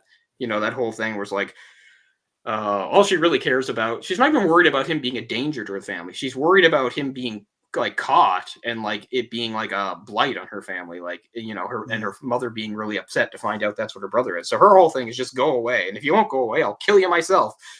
She never thinks like it would be better for the murderer to be arrested. And at the end, when the murderer inadvertently kills himself and is dead, she's talking to not a reporter, an actual cop, and he's like, yeah, I think it's better just to leave things as they are. But I mean, that happens sometimes in movies, so okay. But no, I really like the movie. I think it is my second favorite Hitchcock movie. Again, I get objectively it's not as good as like a Psycho. It's not as good as Rear Window. I mean, Rear Window is almost perfect, basically. But there's something I really enjoy about it. I like it's a little bit of a departure for Hitchcock because it's Hitchcock showing sort of like the sunny world, and then he brings his own darkness into it. Because usually Hitchcock is sort of about, even the environments are twisted. Like Bates Hotel is a very scary place. Mm-hmm. The Birds is kind of a desolate place that's gone all to hell. So I like that he's taken the whole Our Town thing, using the author of it, and kind of flipped it by having it invaded by a sinister force. Yeah, like, and I also like USA. Yeah, and I also like, as I said, that like way before the trope happened, he's a dangerous serial killer, but he also makes some like kind of really silly mistakes, which makes it a little maybe more realistic. He's not Hannibal Lecter. He's not a genius intellect who's a 10 steps ahead of everybody. He is on the run, and he's a bit nervous, and he's making slips and mistakes, and that's why his niece, who idolized him, is onto him. And plus, I think it's just really unique idea. You don't see that very much. The idea of a niece and an uncle being close, and then that getting blown apart by the fact that the uncle's like a murderer. Like it's a neat thing. Like usually when you're talking about like relationships in movies, it's more like siblings or a child and a parent type thing. Mm-hmm. I kind of like the uncle niece thing because, as I said before, it's not something I relate to personally, but I think there are people that relate to not really feeling like they fit in with their own immediate family, but they find somebody in their extended family that they connect with, and it's important to them. And that kind of blows up in Charlie's face because she feels she loves her family, but she feels apart from them. She's more of a dreamer. She seems to want things more than they do and things like that. And she always related strongly to her Uncle Charlie, who was beloved by her own mother.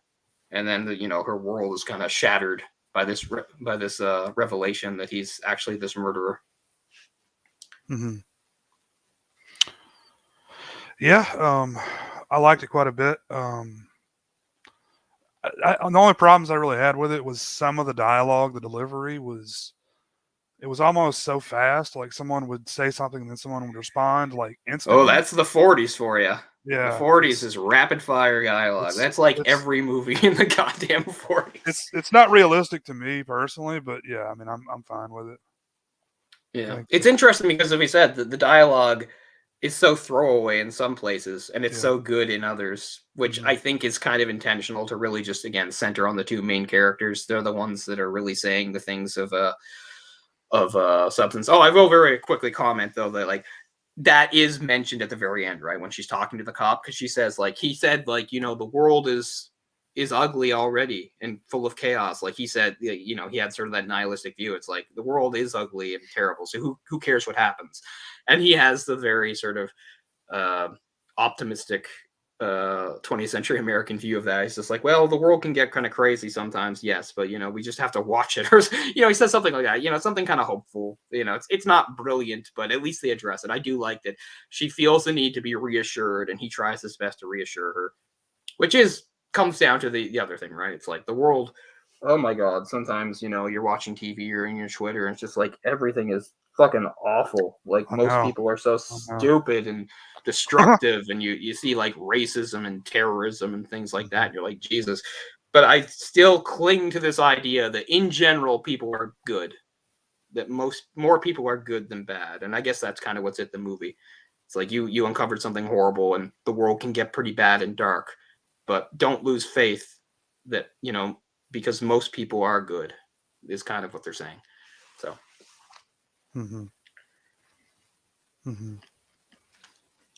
So yeah, I'm glad we got to do it. It's one of my favorite Hitchcock movies, and I just kind of felt the need to go back and do kind of an older movie. Maybe we'll do some older movies in the next little while. I'm not sure what we'll do next week, whether it'll be Stoker or something that's maybe closer related to the season, because Halloween is coming up after all. Though we did give you a big discussion on the Halloween series, although I'm sure I was rambling and incoherent for a lot of it because my mind is just racing trying to process that movie Halloween Kills. But yeah, maybe it would be a good time to do some sort of a horror film. Yeah, that'll be our last Tuesday before holiday. Yeah, so we'll be looking into that. So thanks a lot for anybody that was with us tonight. Busy night, I know. And we'll see you hopefully in a week. Or yeah, we definitely want to get a show in before Halloween actually happens and and the month ends. So stay tuned and we'll figure out what that's going to be. Cool. Thanks for watching, guys. See ya. Peace out.